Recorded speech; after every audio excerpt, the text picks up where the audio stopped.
Anarchist Interventions 05. Contents. Foreword, Alfredo M. Bonanno 1. Introduction, Yuri Gordon and Ohal Grietze 5. 1 Statements and Speeches. First announcement, Anarchists Against the Wall 17. Declaration, Anarchists Against the Wall 19. 2 States for 2 Peoples 2 States Too Many, Anarchist Communist Initiative 22. We Must Break Down the Wall, Anarchists Against the Wall 27. The Karl von Ossietzky Medal Acceptance Speech. ADI Winter and Yossi Bartel 30. Speech at the Tel Aviv Demo Against the War. In Gaza, Adar Graevsky and Yana Israeli 33. Sentencing Statement, Jonathan Pollock 36. 2 Essays and Reflections. Nabi Saleh in Pictures, Lehi Rothschild 43. Tear Gas and Tea, Kobe Snitz 50. Fear and Loathing at the Central Bus Station. Roy Wagner 60. Running with Wolves, Talai Shapiro 70. Here, Murderers Are Heroes, Sarah Aso-Uline 80.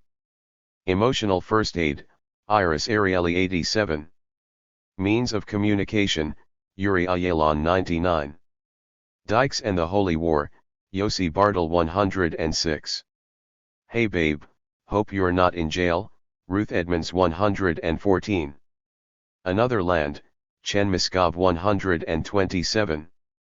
Notes 138. Credits for Anarchist Interventions 140. Foreword.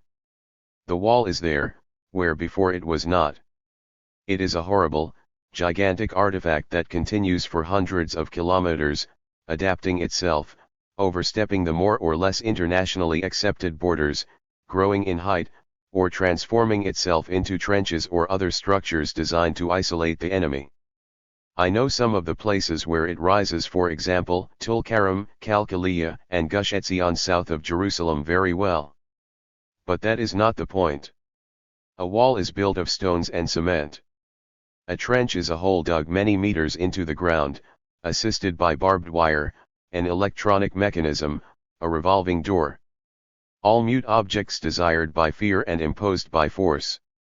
These things are not the fundamental point of a human distance that has been dug between Israelis and Palestinians for so long, to the point of becoming almost insurmountable. At the origin of this distance there is the fear of those who, in a past so remote that by now it seems archaic, could have worked with the first wave of settlers, yet gradually became, if not exactly their armed enemy, cheap labor to be utilized.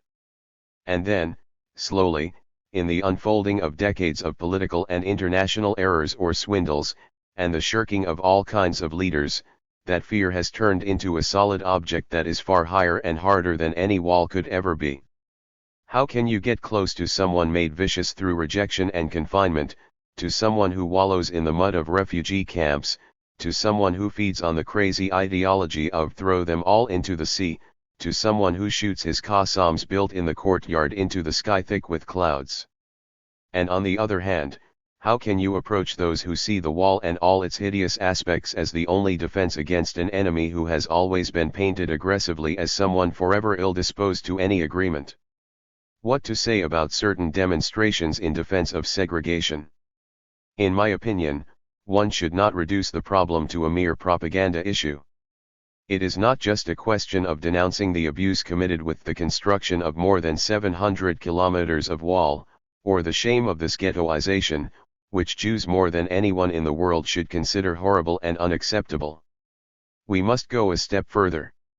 One should not limit oneself to working with Palestinians, to seeing them as brothers and not as enemies, to be softened by showing how not all Jews are in favor of this concrete monster that screams revenge to the skies.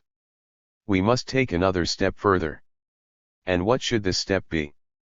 Attack. Demonstrative at first, for goodness sake. I do not want to talk about a definitive attack, as basically only the militarist illusion feeds off this kind of thing to the point of indigestion. I mean an attack on the concrete targets that establish, nurture, guarantee, justify, and finance the management of such a monstrosity as the wall in question. It is not enough to simply call oneself anarchists against the wall if the wall stays there in front of our noses as the emblem of the historical inevitability of the decisions of those in power, of those who have usurped the original libertarian expressions of the first Israeli settlements. Huge actions. Thousands of people brought out into the streets, fraternizing between Jews and Palestinians such as to make the windows of the Knesset quake? Yes, possibly that too, but also something else besides. After all, anarchists, even on their own, have historically been capable of carrying out actions of attack, which in their small dimensions and reproducibility have inspired those who suffer exclusion, exploitation, and genocide. And this last word, believe me, was not chosen at random. The fact is that reality is right before our eyes. It does not need grand theories, or particular technical or strategic explanations. Just as that handful of women and men who became aware of its existence did not require any particular illumination. Often this fundamental condition of existence, the gaining awareness of a condition of tyranny that some are suffering, whether a few or many, individuals or entire peoples, is a problem that comes later. Once set in motion cannot be stopped by anyone. And who would be able to stop our action as anarchists? Do we need the charismatic signal of some leader perhaps? Some sort of strategic directorate made up of a handful of imbeciles declaring themselves a point of reference? Certainly not. We have to attack. Everything else is just a form of support, essential but not of vital importance. We know the crime that casts a shadow over our horizon by blocking the light of the sun. We know who the poor are, paying the consequences day in, day out.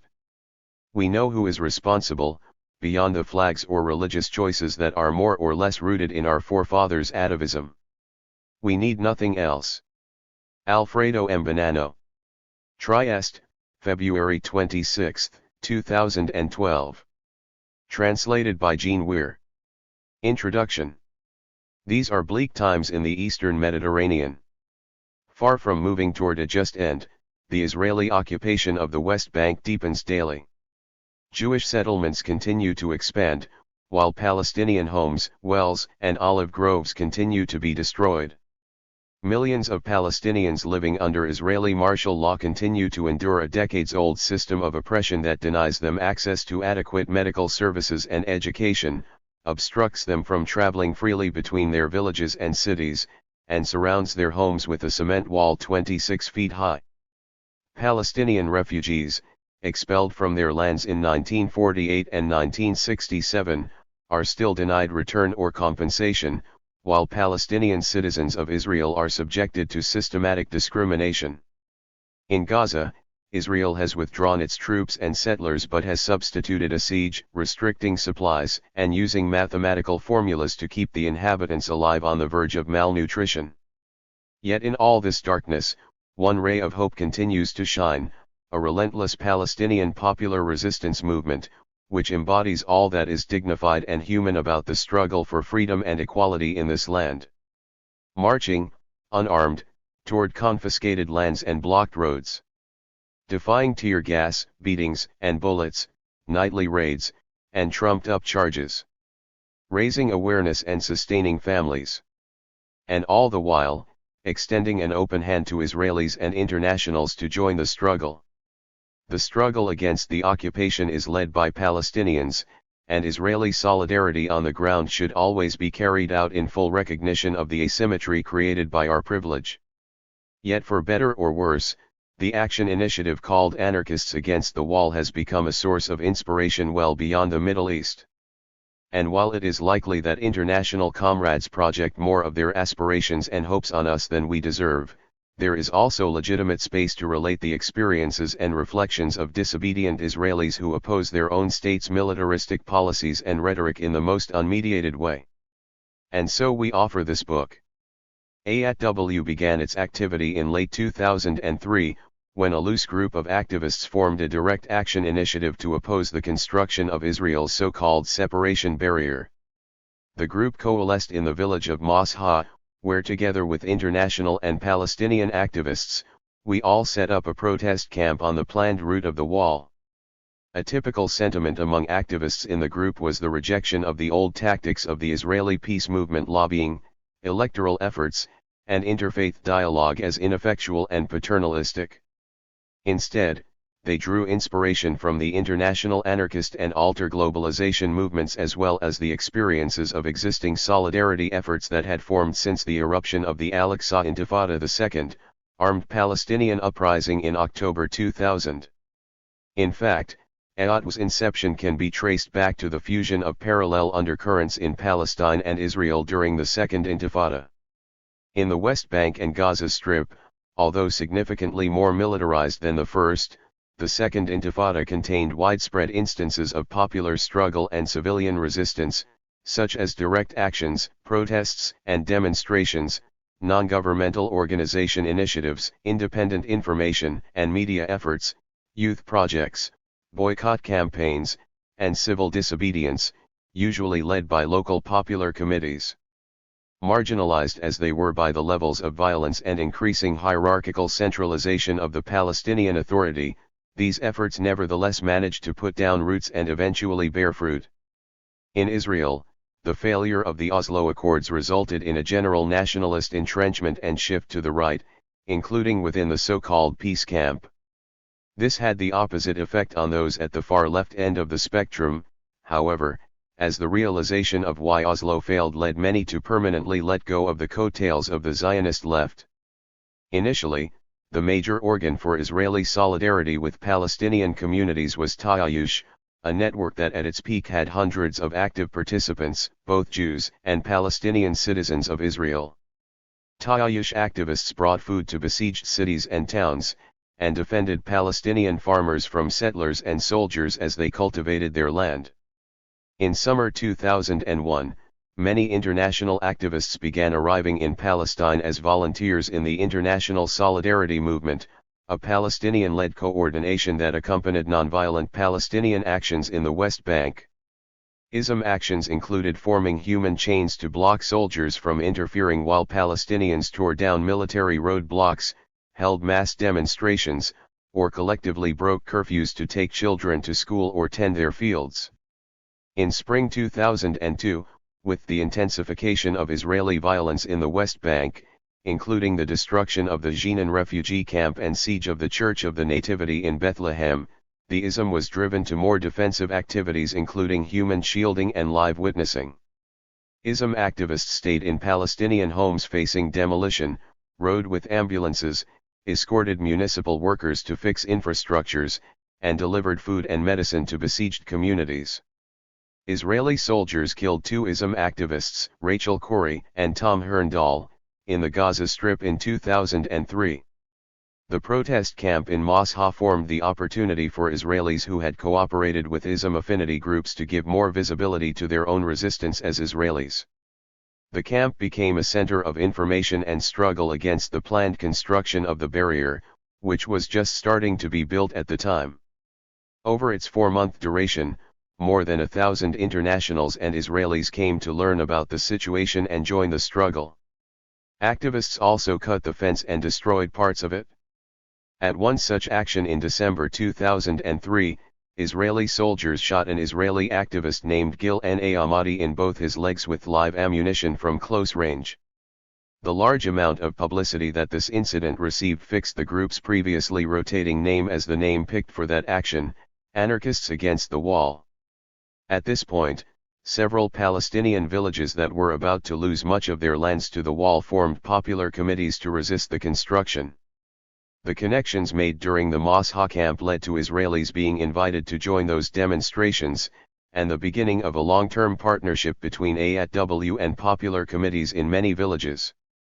Demonstrations and actions took place almost daily in Budrus, Salem, Anan, Biddu, Beit Awa, Deir Baluch, Beit Surik, Beit Likia, and other villages as well as in Palestinian neighborhoods that were effectively imprisoned by the walls around Jerusalem.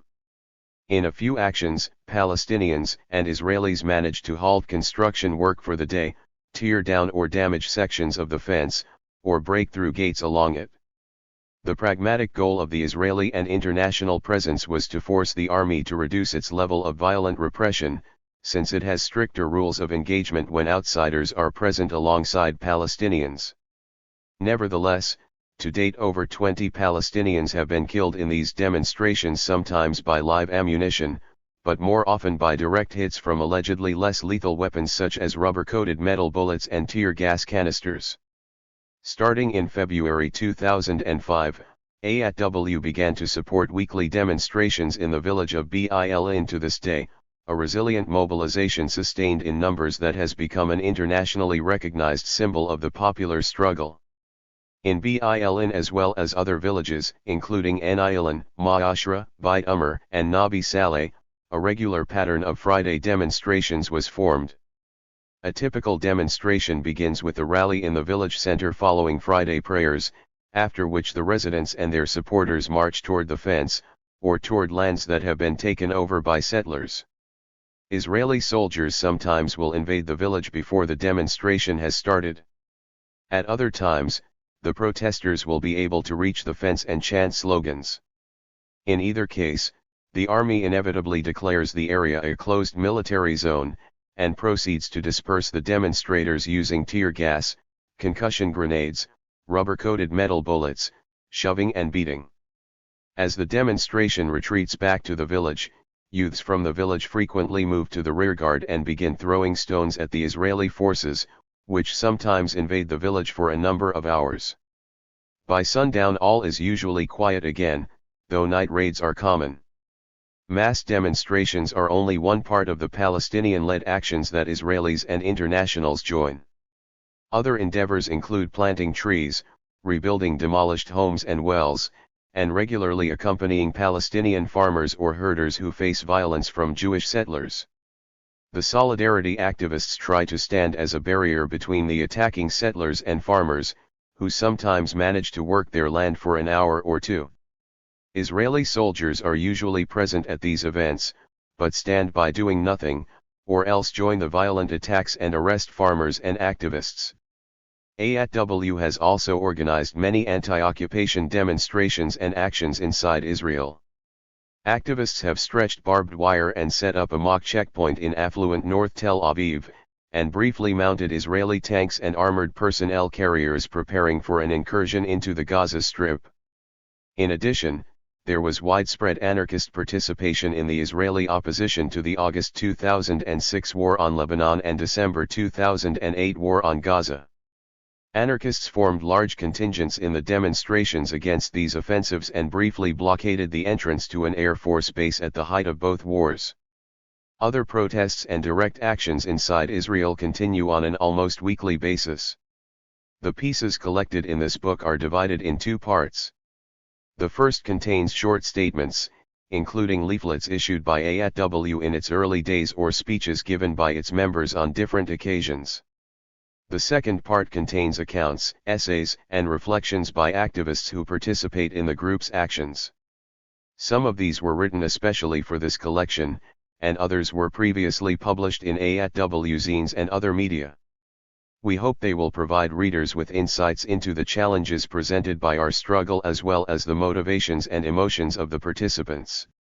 While some of the pieces in the first part were issued on behalf of AATW, neither they nor any of the pieces in the second part, to say nothing of this introduction, should be taken to represent a permanent, collective ideological position of the group as a whole. For better or worse, AATW is a pragmatic action initiative with no ideological platform, no manifesto, and no program for the future of the region. As the introduction to our 2007 zine states, AATW sweats off the excess weight of thick, heavy ideological frames by making practice its center of gravity.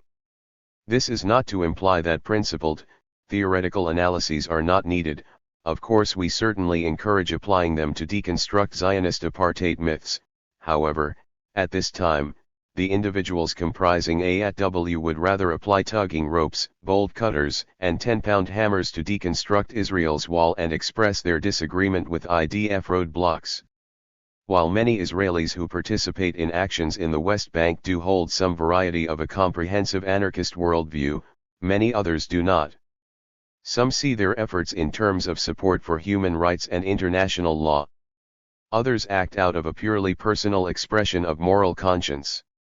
This diversity has not been without its pitfalls, but one of its clear advantages has been the avoidance of sectarianism and corresponding ability to offer a slightly more welcoming space to newcomers. In short, the pieces collected here solely represent the opinions of their own authors. In closing, we would like to thank the following Institute for Anarchist Studies board members: Joshua Stevens for taking the initiative to make this book happen and his substantial editorial help, Cindy Milstein for her careful copy editing, and Josh McPhee for patiently going through numerous revisions of the cover art. We also want to acknowledge Lorna Vetters for proofreading this book. And we thank all the contributors who have dedicated their time and energy to writing and editing. This book is dedicated to the memory of our fallen Palestinian comrades in the popular struggle against the occupation. Yuri Gordon and Ohal Grietze. Statements and speeches. First announcement. This press release was issued on December 25, 2003, during the action in which Gil N.A. Ahmadi was shot, but before details of his injury were known. No to the ghetto that's being built by Jews. No to walls between people. Stop the occupation. Israelis, Palestinians, and international activists. Bring down the apartheid wall in Masha. At this moment, Friday afternoon, dozens of activists are tearing apart and breaking down the gate of the apartheid wall, which is also known as the separation fence, to enable free passage for the people of Masha to their lands. The activists, equipped with tools, are breaking through the gate that has remained closed since the wall was built 2 months ago. The farmers, whose land is on the other side of the fence, were told that they would be able to cross through the gate to work their lands. That promise turned out to be a methodical, crude, and cruel lie. All along the suffocating wall, the gates remain blocked and the Palestinian residents remain with no access to their only source of income. The army is present at the Masha village gates, which are located next to the Elkanah settlement, and yet it is not clear how the confrontation between the army and the activists will end. The activists are calling for joint active resistance by Israelis and Palestinians against the ghettoizing policy that the Israeli government is pursuing. The action is being held as a part of the alternative protest camp against the apartheid wall that started a week ago in Deir Balah. The camp hosts Israelis and Palestinians, and is located on the path of the apartheid wall, on the land of the village's elementary school. We invite the media that follows Ariel Sharon's promises for the so-called evacuation of the settlements to come and see for themselves the land confiscation and settlement expansion operation that is taking place these days. Deir Balah protest camp and other protest actions that are taking place, and that will take place in the future, will provide a living and kicking alternative to the occupying, stealing, and confiscating actions that the Sharon government and the Israeli army are responsible for. Anarchists Against the Wall. Declaration. This declaration was first released on January 5, 2004. These days, with the building of the system of fences, ditches, and the wall of separation that robs the fields and leaves people in enclaves without the necessary means of existence, when hundreds of thousands are cut off from health and education facilities and essential infrastructure, and are forced to choose between voluntary transfer or death, it is our duty as human beings to struggle against this crime. We forced open the gate at Masha to open a gap in the wall of hatred, and with our actions, provide a living, kicking alternative to the apartheid policy of the Israeli government.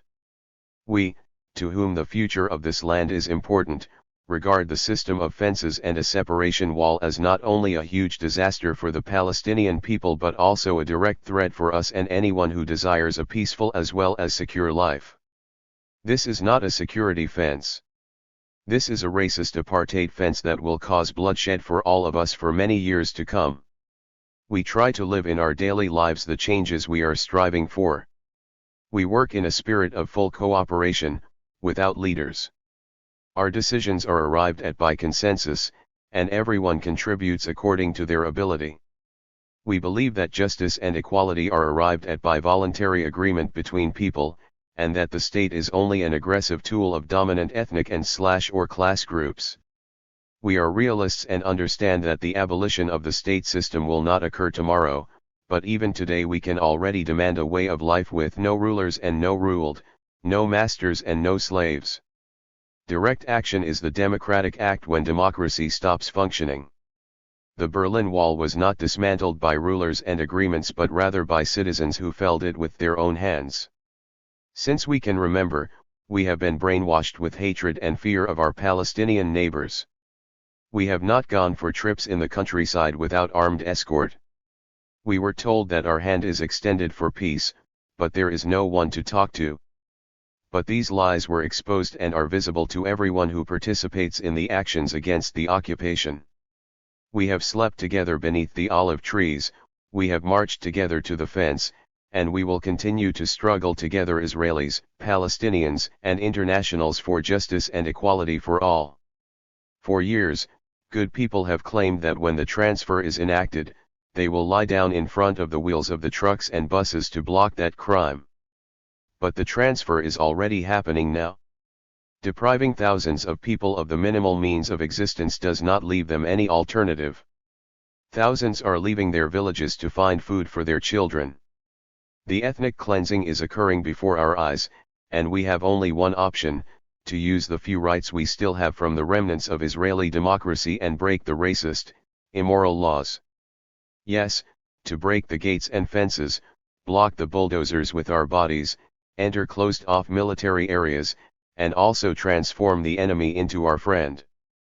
Palestinian and Israeli resistance will continue as long as the occupation, the infrastructure and route of terror continues. Anarchists against the wall. 2 states for 2 peoples, 2 states too many. The following leaflet was distributed at a demonstration in Tel Aviv on May 15, 2004.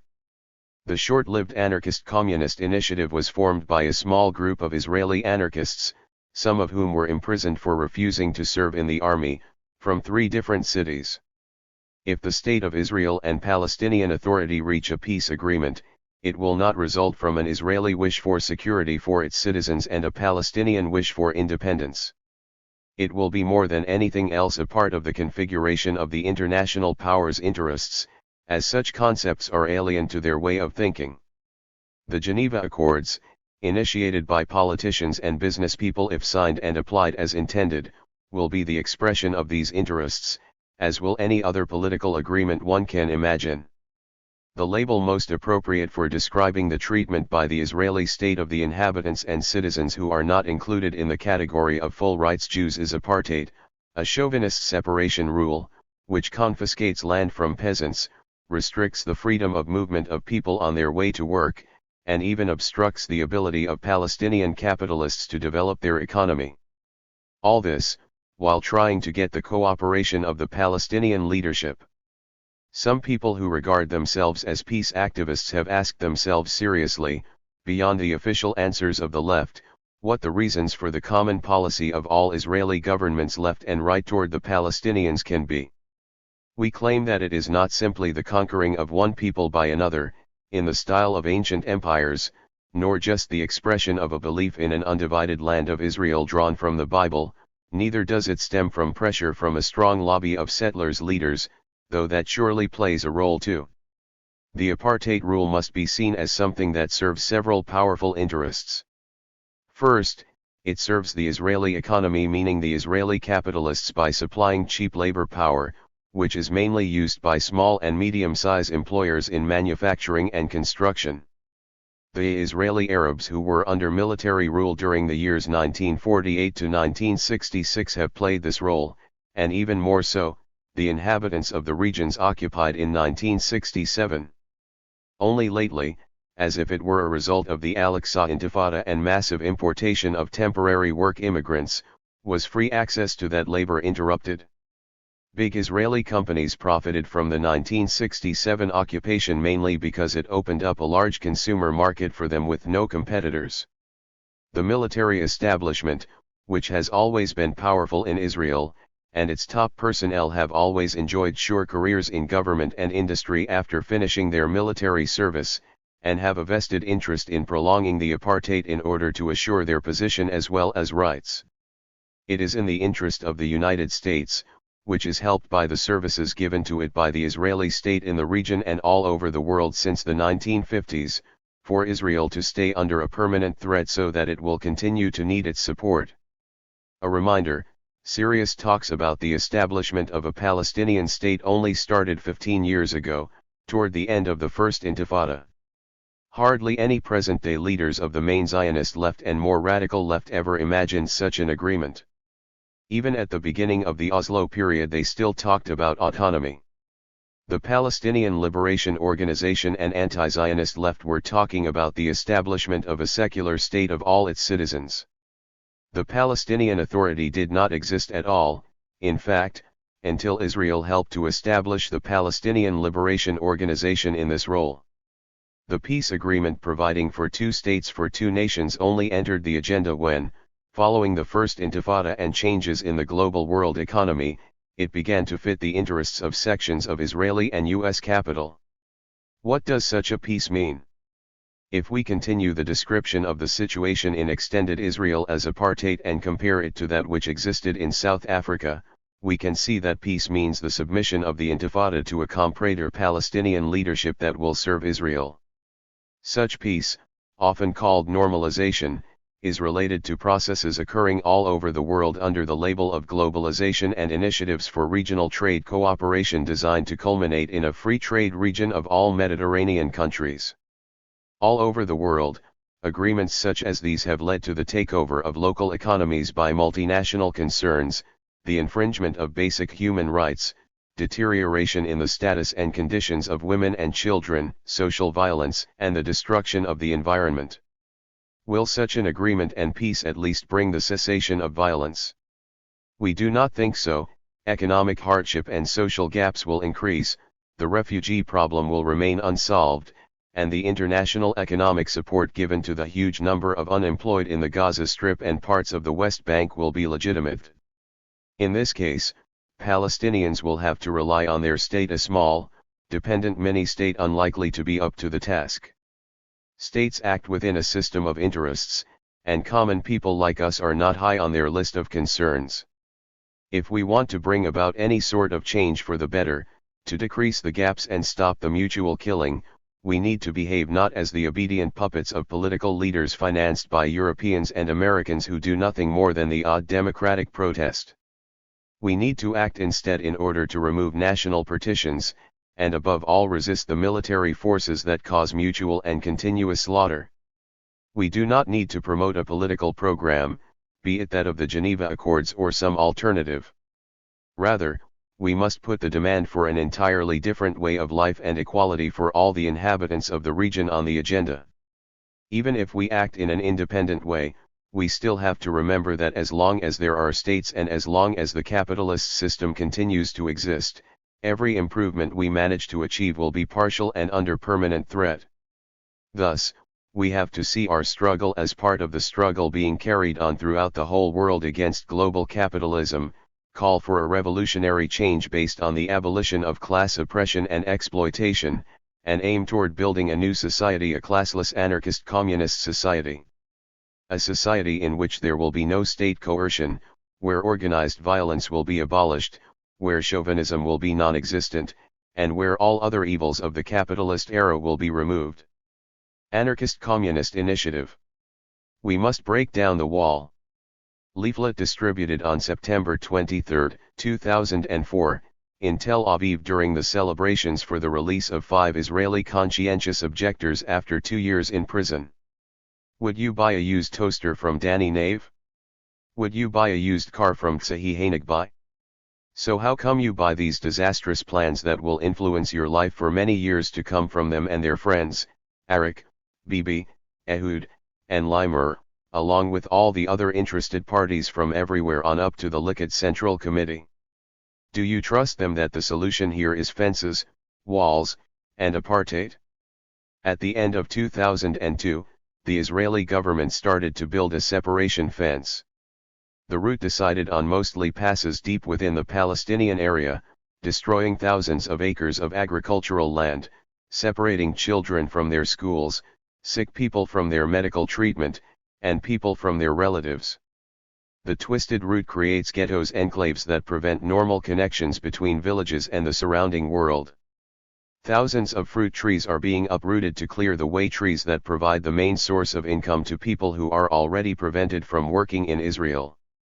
The government presents the route as just a security measure, but both the Israeli Supreme Court and International Court of Justice have stated that the route is illegal and seriously harms the lives of the inhabitants. This raises the questions: was this harsh harming of the inhabitants taken into the security considerations? Does a person whose resources have been stolen, whose trees have been uprooted and whose honor has been trampled become less dangerous? So if it is not for security, what really hides behind the decision to build such a fence? The sad answer is transfer. Not the kind in which people are forced onto transports and taken away, but instead a quiet transfer, one where life is made so unbearable for people that they are left with only two options: to get out or explode. Since January 2004, the villagers have chosen a different option: nonviolent struggle against the fence, inspired by figures like Nelson Mandela and Martin Luther King Jr. Men, women, children, and old people go out of the villages to try to block the bulldozers with their bodies, to prevent the destruction and robbery, accompanied by Israeli and international activists who arrive to stand by their side in solidarity and try to decrease the level of violence of the army. This was not always helpful. Frequently the army responds with extreme violence, using batons, shock and tear gas grenades, rubber-coated bullets, and even live ammunition. Throughout the year there have been dozens of harshly repressed demonstrations, resulting in the killing of 6 demonstrators and the injury of hundreds. The media has usually chosen not to focus on what's happening, and only a decision from the Supreme Court stopped the free stampede of bulldozers for a while. In recent days, work on the building of the fence has been renewed with full speed, again in the Palestinian areas, in clear disregard for the Supreme Court's verdicts. Now it is no longer possible to avert your eyes and say, "We did not know." Now is the time to act. Stop the madness. Stop the fence. Anarchists against the wall. The Karl von Ossiedt Sky Medal acceptance speech. On December 7, 2008, in Berlin, the BILN Popular Committee and AATW were jointly awarded the prestigious Karl von Ossiedt Sky Medal, given annually by the International League of Human Rights and named after the German Nobel Peace Prize winner who died in Gestapo custody. We would like to be honest: we are standing here, at this podium, although as anarchists the situation raises mixed feelings for us as well as our comrades. Honestly, we are reluctant to receive prizes for political activism. We would prefer not to be singled out for glory and receive gratitude for doing what we feel is our duty. Despite our anarchist reservations, which under normal circumstances would have prevailed, as Israelis and beneficiaries of our country's unjust deeds toward Palestinians, we are thankful for your support of the Palestinian struggle against Israeli apartheid. Here at this podium, just as in the olive groves of the West Bank, our primary moral duty is not to maintain ideological purity but rather to stand with Palestinians in their resistance to oppression. We recognize the importance of garnering international support for the ongoing struggle and the major contribution of this award to this end.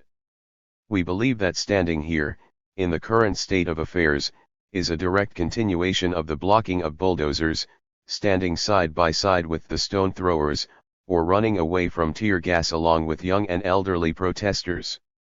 Here, as in the olive groves, we would like to stress that we are not equal partners but rather occupiers who join the occupied in their struggle. We are aware of the fact that for many, the participation of Israelis in a Palestinian struggle serves as a stamp of approval, but in our eyes, this partnership is not about granting legitimacy. The Palestinian struggle is legitimate with or without us. Instead, the struggle is an opportunity for us to cross, in action rather than words, the barriers of national allegiance. Over the past 4 years, and through over 200 demonstrations, BILN has become a symbol and focal point for the movement against Israel's wall, a movement that for the past 6 years has mobilized thousands of people into grassroots popular resistance and forged an unprecedented on-the-ground, joint Palestinian-Israeli struggle. The fact that the movement is a civilian and unarmed one only serves to accentuate the army's excessive and unjust violence. Thousands have been injured, hundreds jailed and imprisoned for lengthy periods, and 15 were killed, 10 of them minors. We would like to dedicate this medal to the two most recent casualties of the struggle, 10-year-old Ahmed Mousa and 17-year-old Youssef Amirah, who were murdered by border police officers in the village of Enilan 4 months ago as part of the attempt to militarily suppress the wall-related insurrection in the village. Thank you again for supporting the joint popular struggle. Adi Winter and Yossi Bartel. Anarchists against the wall. Speech at the Tel Aviv demo against the war in Gaza. On January 3, 2009, 8 days after the beginning of Operation Cast Lead, AATW took part in a 1,000-person strong march and rally in Tel Aviv against the attack on Gaza. The following is the speech that two AATW members wrote for the event. The attacks on Gaza bear witness to an alarming process pushing Israeli society further into the realms of extremism. Through this process, attacks on civilian populations become more and more brutal, while being simultaneously portrayed as essential, in fact, as the epitome of justice. It is the process of a moral obtuseness washing over our entire society, a process by which everything and anything becomes permissible. What makes this extremism possible? It takes hold through the distortion of facts and blurring of notions. Such blurring is encouraged and nurtured by politicians and military officials, and it has been accompanying us as a society for a long time. We can all recall how the deepening of the occupation in Gaza and the West Bank was referred to as a peace process, how total Israeli control over people's lives in Gaza was termed disengagement, and how a cruel siege that included mass starvation and withholding of the most basic goods became known as a period of calm. Today we are told that a ruthless attack on Gaza's populace is in fact a war on Hamas.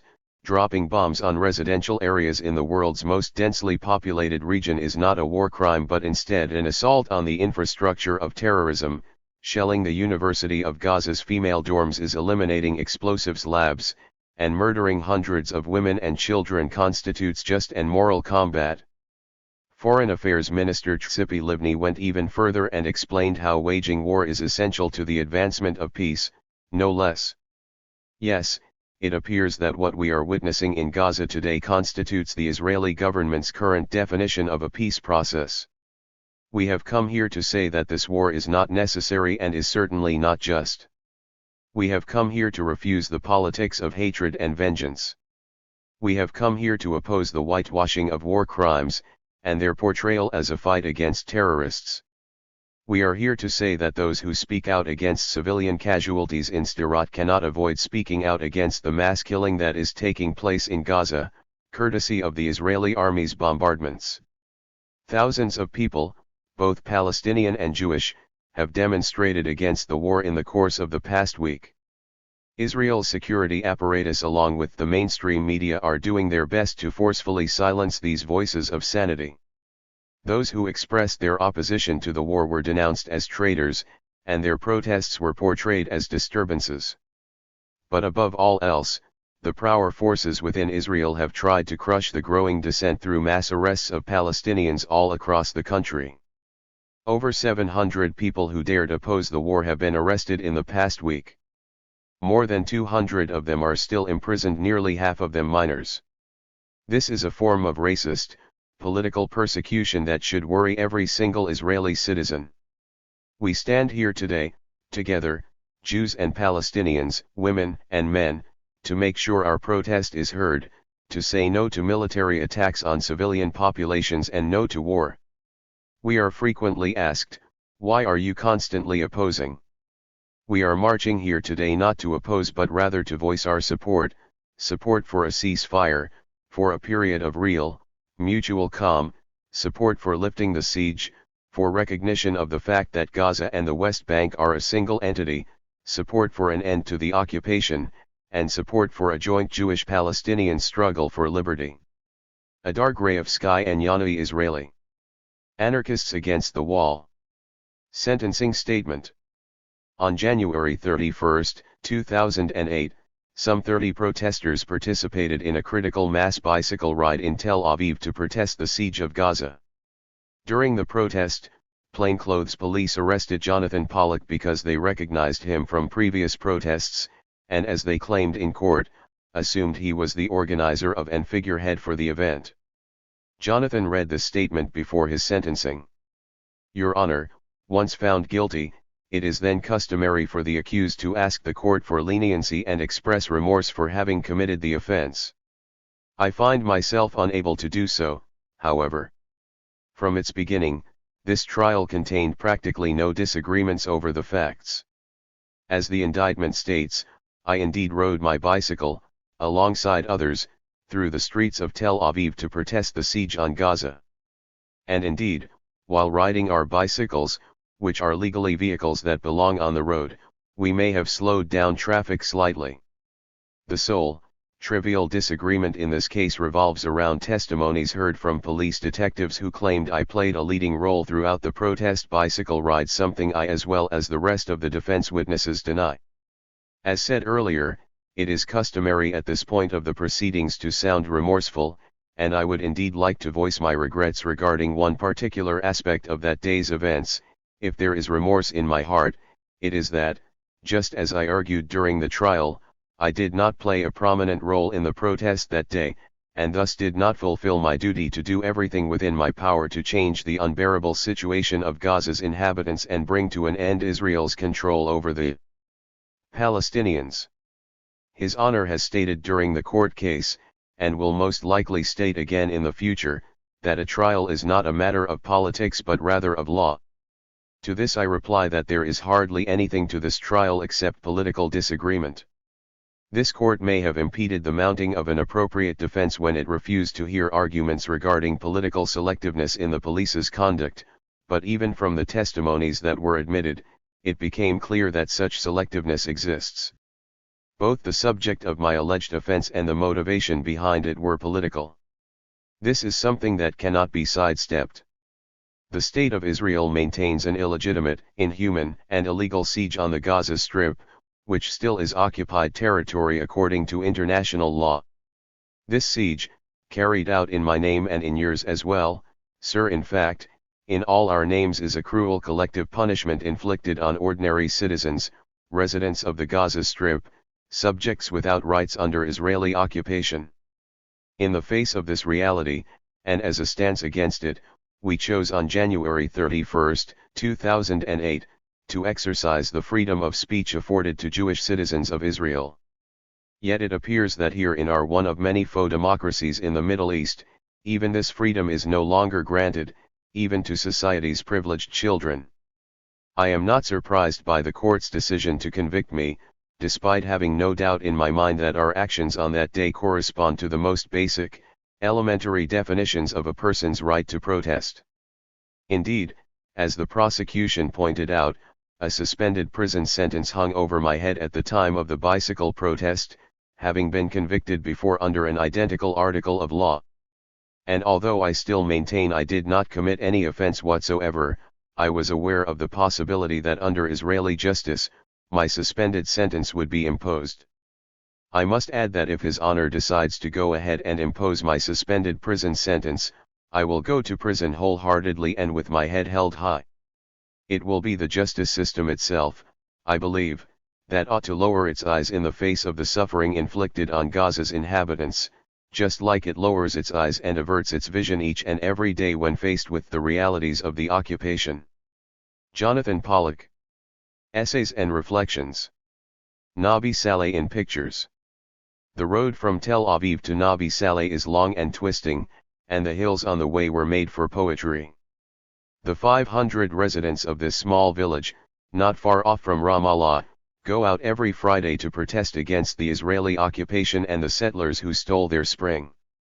They march together, adults and children, accompanied by international and Israeli solidarity activists, to confront the soldiers who are always out there blocking their way to the spring. We're standing in the main square of the village as people gather up for the demonstration. It's my first time in Nabi Saleh, and I am more than a little bit scared.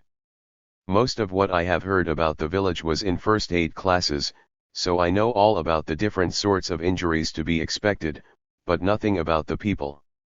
Bassem Tamimi walks over and introduces himself.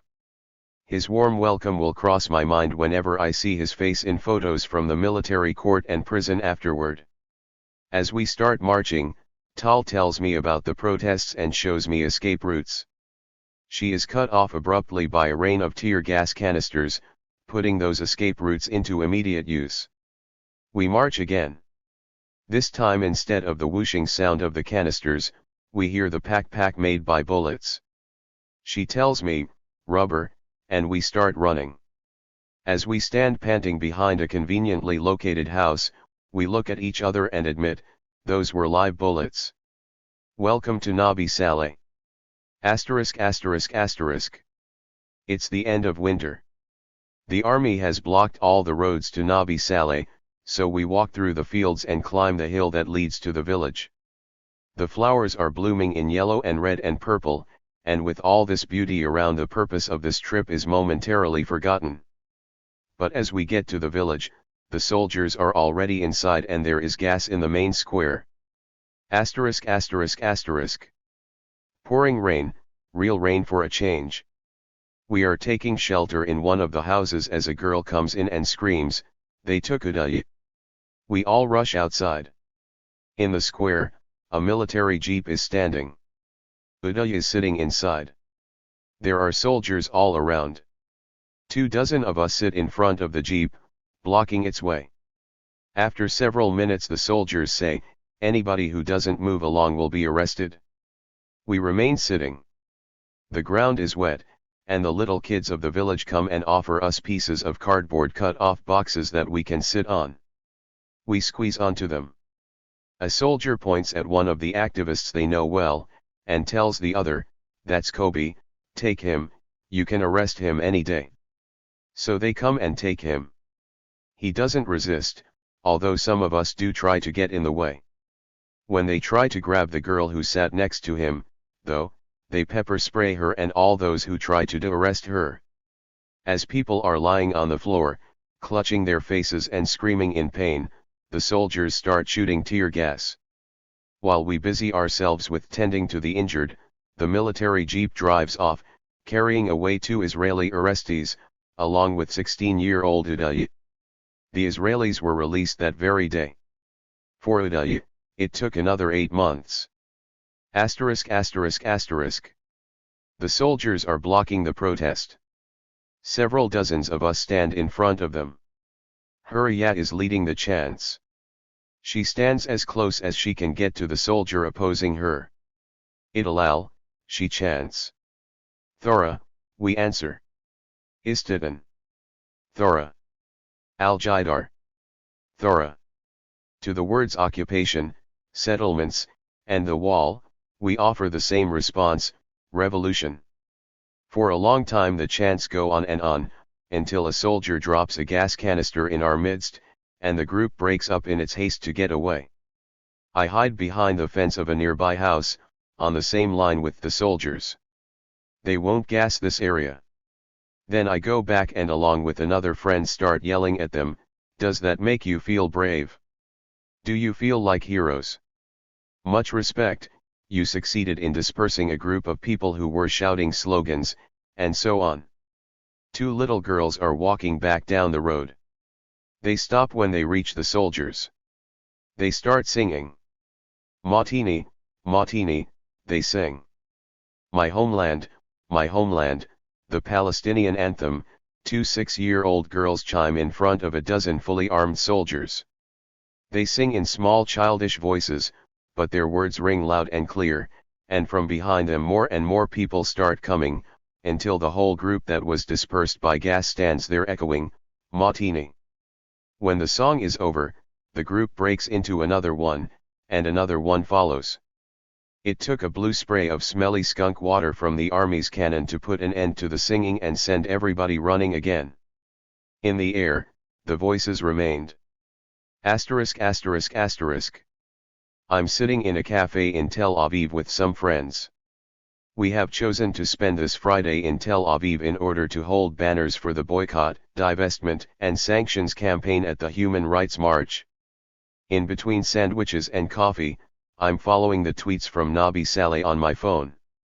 Tear gas canisters shot directly at protesters, rubber bullets, minor injuries, nothing out of the ordinary. All of a sudden, though, there is Twitter hysteria. Someone was critically injured in Nabi. I tell my friends. I'm reading the tweets out loud. They say head injury, they say directly hit by a tear gas canister from a short distance, they say Mustafa Tamimi and blood everywhere. They don't leave much place for hope. I can hear them screaming through my smartphone screen, I can see the blood, and there's nothing I can do but share the information, and pray, but I've got nothing to pray to. I'm pretty sure I've made some plans for the evening. I can't recall what they were. I'm supposed to be writing my coursework, instead I'm writing Facebook updates and reading tweets. I follow the updates throughout the Friday meal with my family, and I sit in front of the computer late into the night. As the evening proceeds, it looks like there is some reason for optimism. The reports from the hospital say that it looks like he is going to make it, with no brain damage, and they might even save his eye. Looking at his injury photo on Facebook, though, it seems quite unlikely, but I want to believe it. I go to sleep to the sounds of Leonard Cohen singing Hallelujah, the only prayer I know. The morning comes, I reach out for my phone, and the first tweet I see says it all, Martyr Mustafa Tamimi. My eyes are not fully open yet, but they are already full of tears. Asterisk asterisk asterisk. We join in the funeral procession. There are flags and there are slogans as it makes its way toward the village, but there are mainly tears. A woman faints. People walk and hold on to one another. Everybody seems so broken. My pain is mingled with anger, my anger drowned in pain. I want to burn something, preferably my Israeli ID. I want nothing to do with the people who did it, with the people who killed Mustafa, with the people who broke my beloved village. I leave a piece of my heart in the graveyard of Nabi Saleh, lying beside Mustafa Tamimi. When the funeral is over, people start marching on the more familiar route. The Shabab lead the way toward the spring, and everybody follows. Friday or Sunday, protest or funeral, the soldiers react the same way. Soon enough the tear gas fills the air, the eyes are tearful again, and the wind carries the smell of the skunk water toward the village. We have to go home. Before we leave, I walk toward Mustafa's to offer my condolences to Ikhlas, his mother. A car stops by the house. Inside it sits Uday, Mustafa's brother, who was in prison since that demonstration way back when. The military court agreed to release him a few days earlier than his due date because of his brother's death, but releasing him in time for the funeral would have been too kind for them. As he walks out he falls into the arms of Alway, his twin, both weeping uncontrollably. I follow them into the house, but when Ikhlas hugs Uday and starts crying into his shoulder, I walk away. I don't want to intrude, and anyway, I have no idea what to say. Asterisk asterisk asterisk. It's my first Friday in the village since Mustafa's funeral, and it's the Friday after Christmas. We run into Bilal's house and close the door just in time to lock out the cloud of gas that's been chasing us.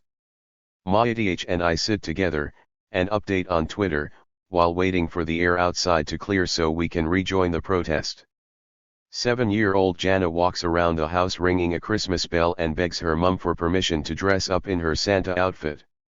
She gets to wear the jacket only and the beard.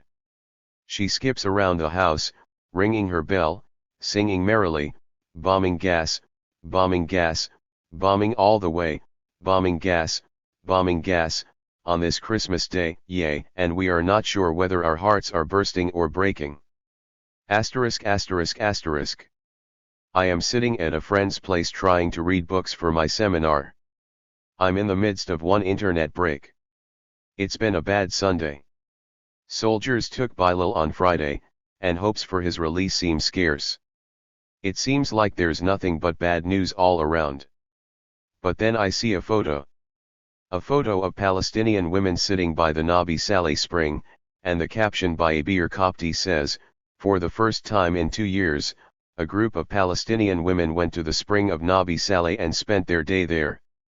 The spring was taken over by settlers 2 years ago under the protection of the army and state. Viva Palestine and Palestinian women! Suddenly the day has grown brighter, and the weight on my shoulders has eased. And once again, the women of Nabi Saleh teach me hope. Lehi Rothschild. Tear gas and tea. The truly marginalized political positions belong in a category of ideas that are considered mad or irresponsible. The former label usually requires no argument, but the latter is supported by a contention that cannot be dismissed out of hand. As the assertion goes, when a position is sufficiently marginalized, it actually becomes counterproductive. Instead, the responsible mad person is urged toward the often contradictory responsible position. This urging is possible when the basic terms of discussion are sufficiently distorted, and therefore it is useful to take another look at them. When the anti-racist is incomprehensible. Israel has all but completed what it calls a security barrier in the West Bank. The impact of this, the largest construction project in Israeli history, can only be understood in connection with the range of other Israeli policies and practices in the West Bank: dozens of staff checkpoints, literally hundreds of physical barriers, and policies of closure and curfew. Together, they enforce an elaborate system of restrictions on the movement of all Palestinians in accordance with ever-changing rules that are not published, and thus are almost impossible to challenge legally. These policies and others divide the Palestinian territories into what is called territorial units in IDF lingo. More than any previous Israeli policy or practice, the wall, if completed according to plan, stands to make the partition of the West Bank permanent and irreversible. The spectrum of Israeli opposition to the wall, from liberals to radicals, falls into 3 main categories. The first category, the principled position, is to oppose the wall on the grounds that it is a policy that punishes people for being Palestinian. Its alternative, the second category, opposes the wall on the grounds that it is not an efficient way to achieve its stated goal of protecting Israelis, either because it does not provide security or because a more humane wall could offer an equal amount of security. These 2 categories are diametrically opposed in the sense that to criticize the wall for being inefficient is to imply that had the wall been efficient, it would have been legitimate. The third category is a variation on the second. It contains calls for the construction of the wall on the Green Line, but crucially omits the condition that Israel retreat back to the Green Line. This position is the common one on the Israeli center-left and is part of the platform of Meretz, the Israeli Social Democratic Party. The difference between the first and third position is more than a matter of the unintended consequent route of the wall. Without an Israeli withdrawal from the West Bank, even if the wall had been built on the Green Line as Meretz wished, it would have facilitated the caging of Palestinians by other means. With the Israeli army remaining on both sides of the wall, freedom of movement for Palestinians could have remained increasingly constrained by checkpoints, restricted roads, and internal fences. Such tight control would not have been possible without a wall preventing Palestinian access to Israel, even if that wall was on the Green Line. To my knowledge, principled opposition to the wall has not been expressed in the Israeli press at all, and rarely even in statements of the radical left. The dilemma for Israeli radicals facing a tide of support for the wall is between making an inherently racist argument and risking their exclusion from the mainstream. To further illustrate what it means to even criticize the wall on any grounds other than a principled opposition, consider the reaction to the idea of imposing on Jews a regime similar to that imposed on Palestinians. The scale of reaction to that hypothetical suggestion can be measured by the response to a related restriction proposed for the Jewish state.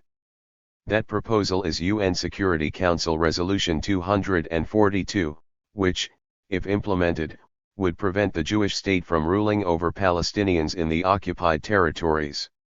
Israel's Foreign Minister Abba Eban responded to Resolution 242 by stating, "We have openly said that the map will never again be the same as on June 4, 1967. For us, This is a matter of security and of principles. The June map is for us equivalent to insecurity and danger. I do not exaggerate when I say that it has for us something of a memory of Auschwitz. Following Eben, the Israeli right commonly refers to the 1967 borders of Israel as Auschwitz borders. Moreover, consider the idea that restrictions on Jews would be justified by the existence of a Jewish threat. Such a discussion should be rejected flat out, in its entirety, as being extremely racist. Claiming that a so-called Jewish threat could be dealt with differently would undermine such an unequivocal rejection. In fact, even the mere allusion to a Jewish threat in terms such as Jewish Bolshevism portrays those using it as anti-Semitic. Thus, to continue arguing for a more efficient way to deal with such a threat is to accept one of two racist premises that may underlie it, namely, that all Jews are responsible for the actions of some Jews, or that even if they are not, it is still legitimate to punish innocent Jews. The first of these premises is the official position of the State of Israel, whose leaders have repeatedly declared that the Jewish state belongs not just to its citizens but also to the Jewish people as a whole. Only those who are considered immune from charges of anti-Semitism can make such a statement. Otherwise, these terms would be rejected and condemned. This reaction should be kept in mind when it comes to racism against Arabs. To take just one of countless examples, it is apparently acceptable for a major Israeli newspaper to title the cover story of its weekend section "The Bedouin Threat" in large red letters over a picture of young children at a dump site. Furthermore, while a discussion of Jewish Bolshevism is immediately understood as racist due to its implication of all Jews, the same treatment is not meted out to the widely used term Islamic terrorism. The almost universal acceptance of such racist phrases is the reason why opposing the wall on principled grounds is either incomprehensible in the Israeli media or seen as an endorsement of the murder of Israelis. Israelis opposed to the wall often argue along the lines of the alternative to the principled position. Yet when they do so, it is a concession to the racist assumption underlying that notion. Dilemmas of privilege. Media work and, to a lesser extent, other appeals to the public present a dilemma between opposing the wall on principled and marginalized grounds, or conceding to the racist assumptions underlying the alternatives. Naturally, interaction with other Israeli institutions ranging from the Israeli High Court of Justice to infantry troops present parallel predicaments. In several instances, in what might seem like a victory, the High Court ordered that the route of the wall be changed. Almost without exception, these decisions also set precedents that legitimized much larger sections of the wall. Regardless of the effect on the wall, an appeal to a court that approved the execution of Palestinians without trial is a repulsive concession. An appeal to the court also might provide false hopes and defuse an otherwise more militant popular struggle.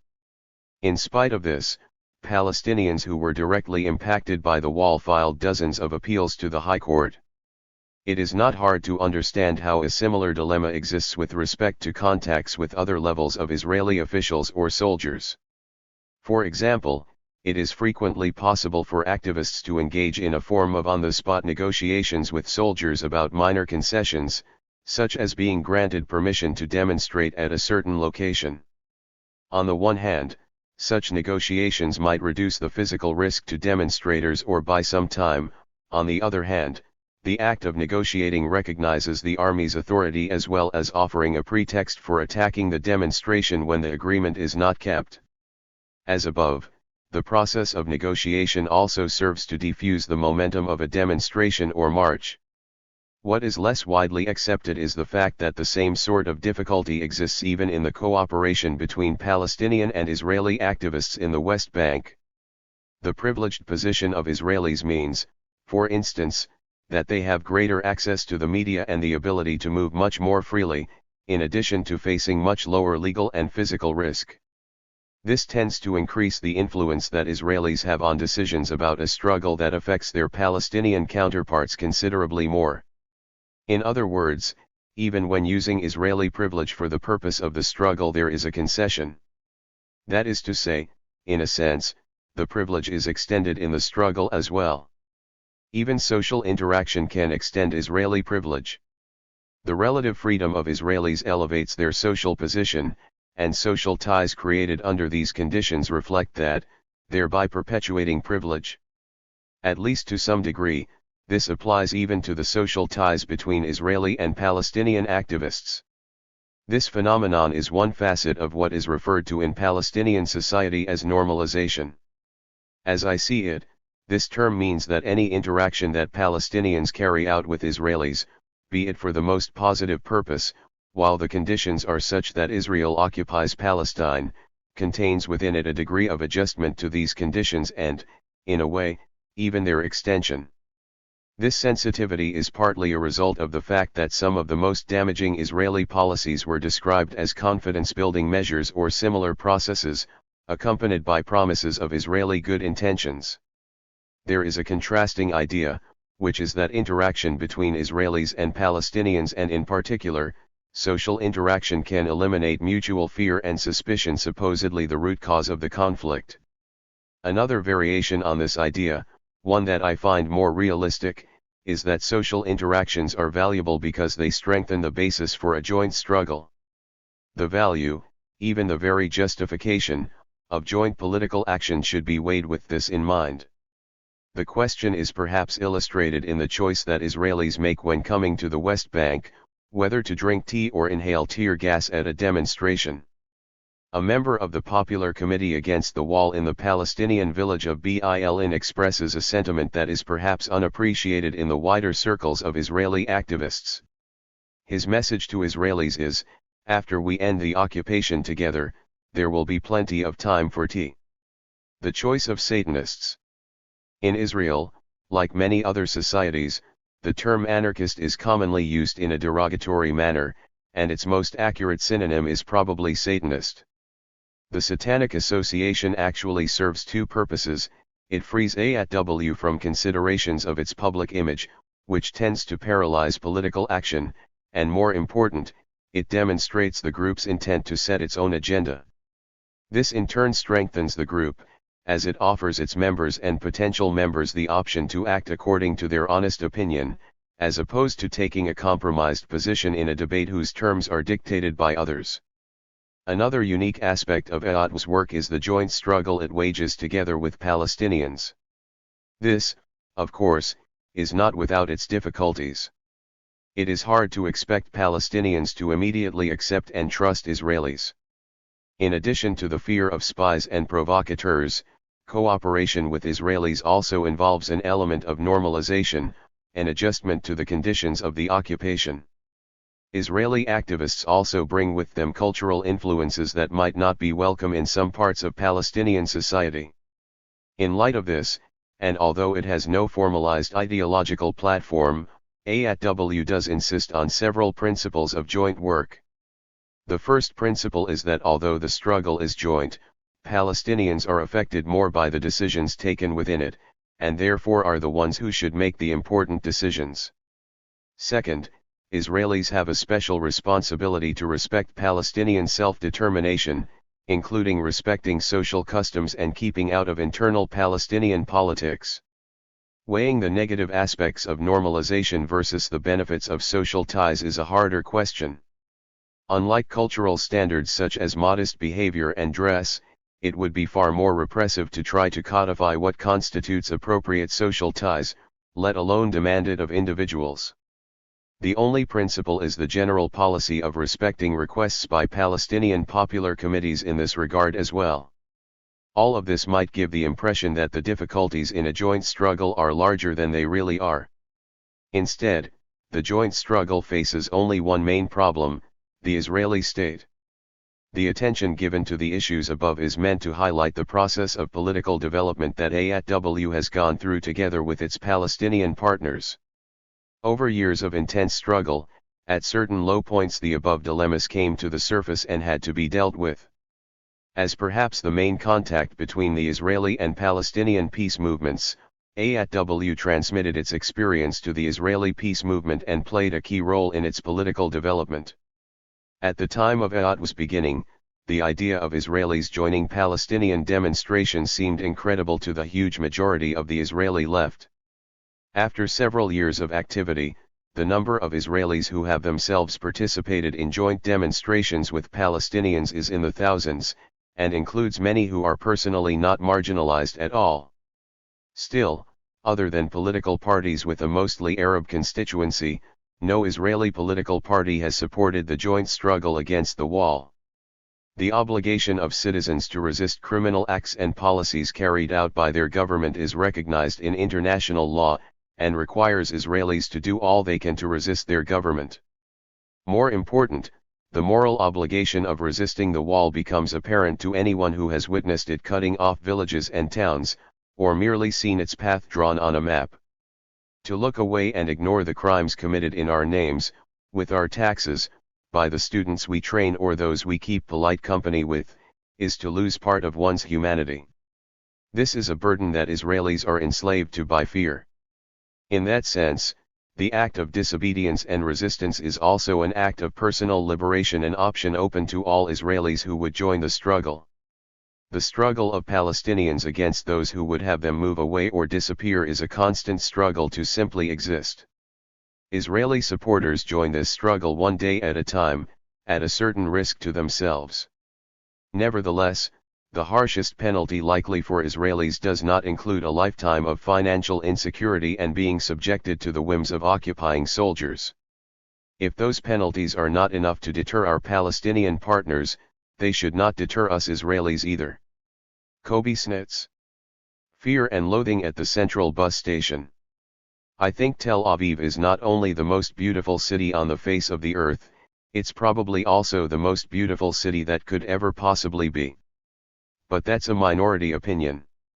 Activists tend to think of it and everything around it, and of Israel in general, as despicably heinous. They are right, of course. Wherever you go, you're surrounded by soldiers. Soldiers in uniform carrying guns. Reserve soldiers, living their civilian lives, except for 1 month a year, when they go back to being proper soldiers. Former soldiers, who think you too should be a soldier. Mothers, fathers, wives of soldiers. People who think that soldiers are always right, and that they deserve a 10% discount in shawarma stands, and that they keep us safe. Border police soldiers on civil police duty. Oh, and there's that depressed, alienated, self-loathing little soldier that I used to be. And since soldiers are not only the people doing wrong but also those who might arrest you, or shoot you, or kill your friend this coming Friday, you don't just dislike them, you're also scared. Days spent feeling surrounded, wishing you were anywhere else. Ending up in school in Berlin or somewhere up the East Coast. Little communities protect us from the world of soldiers. Being vegan helps make the cut clear. Veganarchism doesn't just mean not feeding off the suffering of animals, like Orthodox Judaism, it also means not eating with the gen pop of the barracks of Israel. With the info shop, and the vegan queer punk cult bar, and a couple of semi-communes, we almost have what it takes to keep apart at times. We can't avoid the increasingly rampant fascism and capitalism, but we have our hideouts when we need them. You can't reason with the people who defend soldiers. They're totally brainwashed. Facts don't matter, my stance just can't make sense on their terms. That Jews are an oppressed, hunted, endangered species is for them an uncontestable, elementary truth. That to survive, us Jews must strike hard and first is what we're taught since we're old enough to be taught anything at all. And it always comes down to that, and so details like whose land the wall cuts through, and who said what in court, and who it was that cast some stone or shot some bullet, and at whom are nothing anyone really should, at bottom, ever mind. So we give up on these people.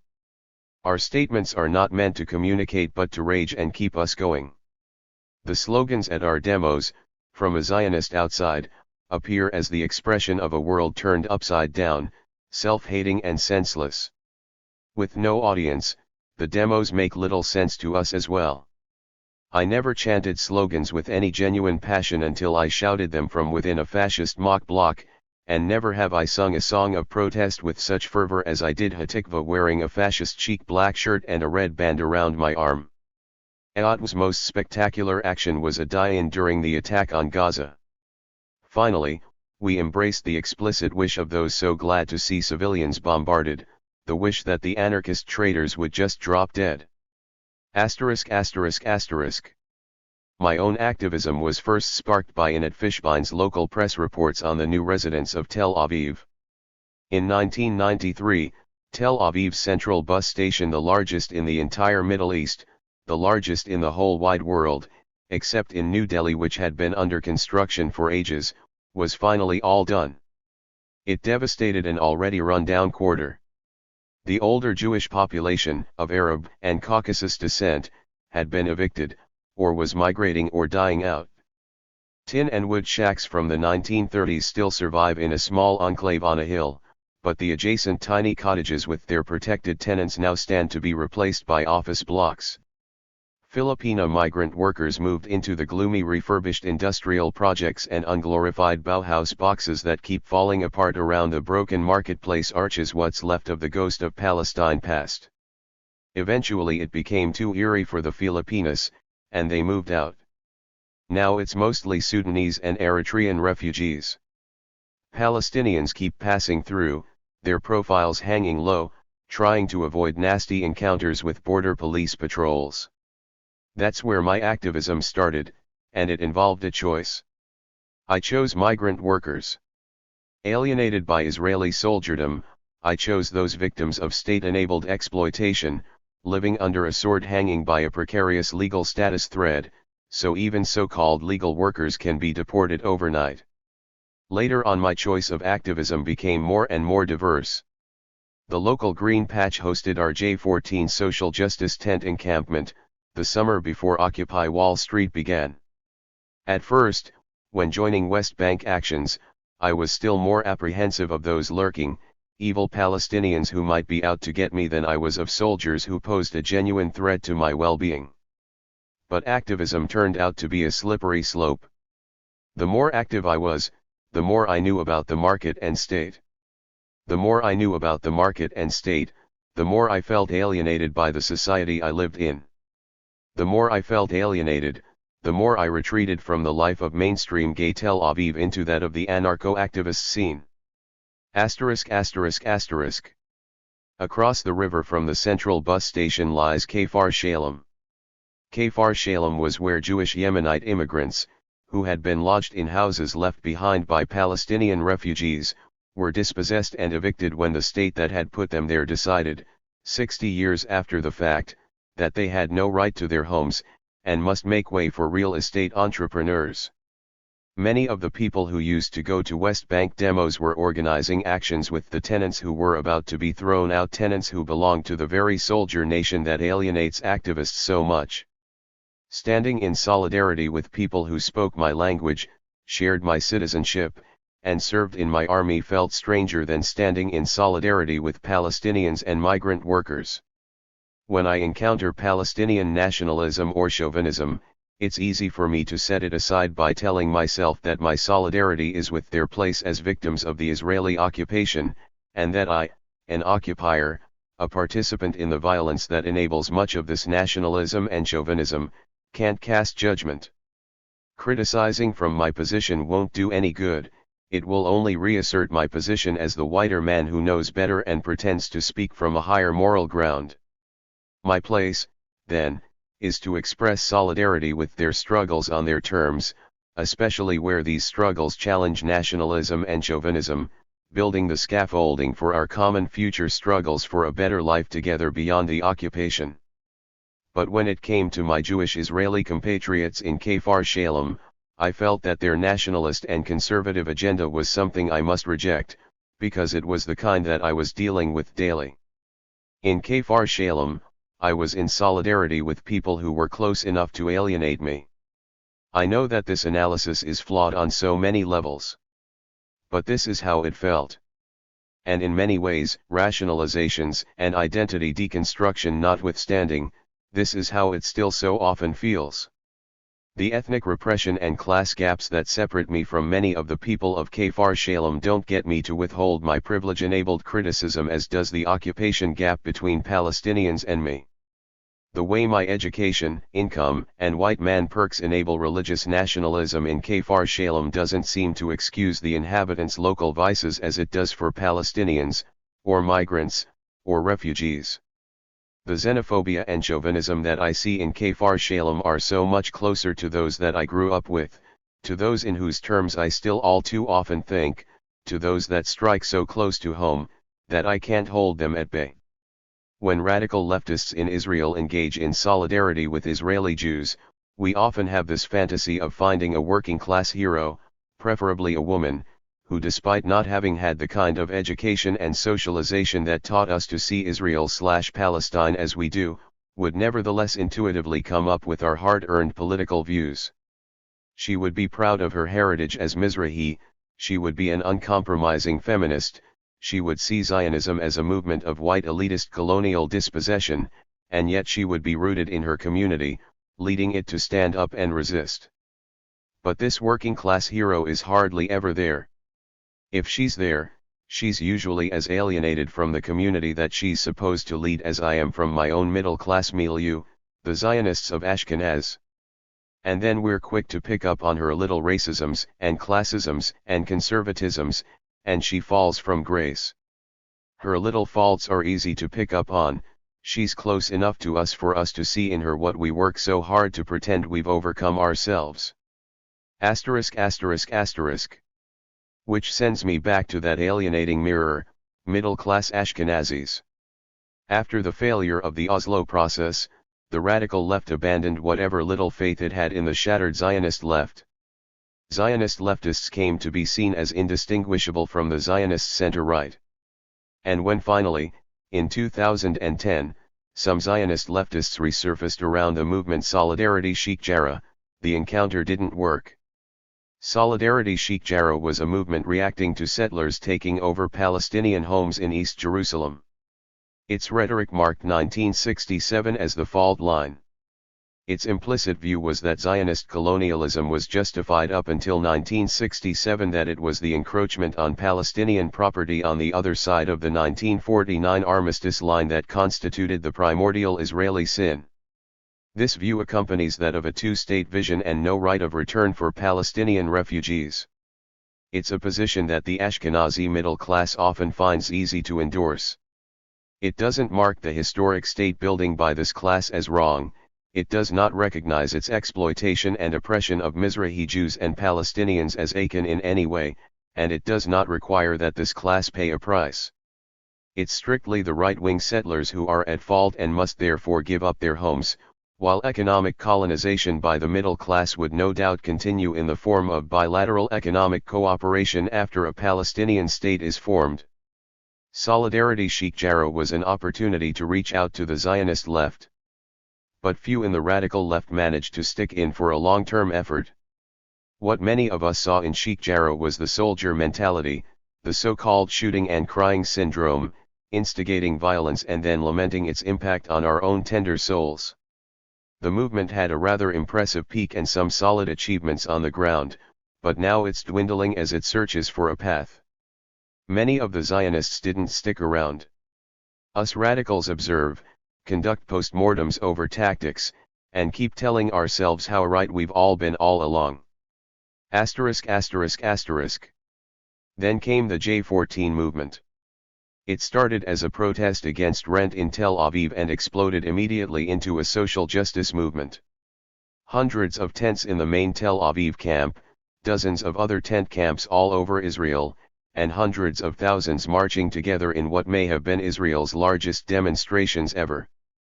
But what radical leftists saw there was the popular culture of music festivals and post-army round-the-world trips of young people clearing their heads in that sweet limbo between oppressing Palestinians and harnessing themselves to the capitalist machine that would turn them into fodder for corporate jobs. Unity was the name of the game. The popular cry was revolution, but demanding that the government resign was considered unnecessarily divisive. The protest was supposed to unite the left and right, so discussing the occupation was taboo. The movement wanted unity over anything else, a mythical Israeli solidarity that's supposed to have existed in the early days of yore. Some radical leftists chose to join the Palestinian protest camp in Jaffa, the Palestinian citizen of Israel backyard of Tel Aviv, rather than face the Israeli ex-soldier colony in the center of the city. Some brought Jaffa to central Tel Aviv as the 1948 tent, which tried to convey the Palestinian story to the Jewish protesters. Some opted to set up camp next to the central bus station, forming a small tent encampment housing local Israeli Jews together with street dweller refugees and drug addicts. I felt more comfortable there than in central Tel Aviv. The central bus station tent camp was violent, messy, and dysfunctional, yet it allowed me to be in solidarity with others rather than face my own community of peers. It was extremely hard to communicate with people in our camp, but I had language, culture, and class barriers to blame. In central Tel Aviv the only barrier would be that of alienation, which is, apparently, a barrier that is far harder for me to cross. I love Tel Aviv. Unlike most activists around me, I can't see myself living anywhere else. But I can't face Tel Aviv. I play along in mainstream Tel Aviv, enjoying my friends, the culture, the weather, and the uncannily beautiful, crumbling architecture.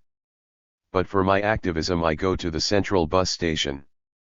I'd rather separate my activism from my daily city life. I act in solidarity with people whose plight has to do with my privilege. Since I am part of their problem, it's pointless for me to patronize them over how their communities go wrong. My role is to work in solidarity when they fight to make things better. With those who share my privileges though not my politics, with those whose wrongs are so densely interlinked with mine, I feel that I don't have enough of a common language to talk about what's wrong. Recently, I changed my function at the worker rights non-governmental organization where I used to do advocacy on behalf of migrant workers. I now give out labor rights information to disadvantaged Israeli citizen workers. Perhaps it's yet another way of not talking to my own community about the occupation. But then again, perhaps something starts to give. Roy Wagner. Running with Wolves. Anarchists Against the Wall's biggest success is our ability to honestly look at our Jewish privilege within Israel's system of military occupation and apartheid. Taking this responsibility, owning up to our privileged position within the system of apartheid and acting on that premise as the day-to-day situations demand enables us to create political bonds with each other. Yet these bonds, which form the group within which we act together, often remain merely in the political realm and steer away from the personal. They are not friendships, they do not accommodate anything of the emotional sort, and to me that may just be the problem. Over the years of my activism with THIRD-WORLDISM, it has become clearer to me that there's a strong tradition of a self-sufficient lone wolf in the group, the activist who only works within the context of a team or group for lack of functional resources. This tendency is rooted in the notion that we have to professionalize our relationships with each other within the group, know as little as possible about each other, and not dwell on anything other than what is needed for political analysis. On the face of it, this is a pragmatic approach that allows us to be efficient and goal-oriented. However, I believe that this approach not only erodes our ability to function as individuals within a group and as a group but also is the opposite of the anarchist vision that many of us hold. When I took my first ride with THIRD to Berlin, I didn't think about socializing. I was thinking, I must bear witness to the oppression of the Palestinian people. As fate would have it, I met some extraordinarily nice people with the added value of anarchist politics. I would come to love and care for these people, and we would share life-threatening, life-altering, intellectually challenging, and plain old emotional moments. I write this piece because I believe there's a direct connection between community and the ability to survive as an action group. I write it so other action groups and the individuals they are made of won't erode themselves as a result of lack of inter-solidarity, which in my view is key to self-preservation and as such our survival. I didn't come here to make friends. For the 4 years in which I've been and continue to be an active participant in THIRD-WORLDISM, the issue of the individualists in our group has been a popular topic of speculation and theorizing. Everything from post-trauma, misanthropy, Asperger's syndrome, shyness, social awkwardness, and good old-fashioned assholism has been considered. I write my final analysis in this article, Machoism. Since I define feminism as a prism from which we analyze women's struggle, I deduce that not being feminist isn't anarchist. And this point I constantly discover is a perpetual thorn in the side of anarchist communities worldwide. Typically, we find that our self-sufficient lone wolves shy away from talking about emotional issues inside the group, and that the excuse is always the same: there's always a fire to put out first. Dissent with this deeply rooted group dynamic and insistence on prioritizing emotional issues/intergroup politics is met with immediate marginalization. Presence at meetings dwindles, AATW members are made to feel coerced, and discussions are hurried along, because the process is taking energy from the group. Unfortunately, this is textbook sexist behavior of the more subtle kind, which is more often than not led by heterosexual, white/Ashkenazi males, who are in fact a minority within the group. That said, macho behavior that enshrines the silent, fearless activist who gets gassed and shot and comes back smiling and limping next week for more is practiced across the gender board within the group. Sometimes this is the only way to deal with reoccurring trauma, lacking any other supportive outlets, and sometimes it is ingrained, taught male behavior that's been brought from wherever each of us grew up. Both bad education and lack of support intertwine into a circular pattern of macho, hero worship culture, which then strips us of our ability to create a support system from which we can enter the literal war zones in which we act. What community? Just these dynamics will eventually destroy the most committed of action groups.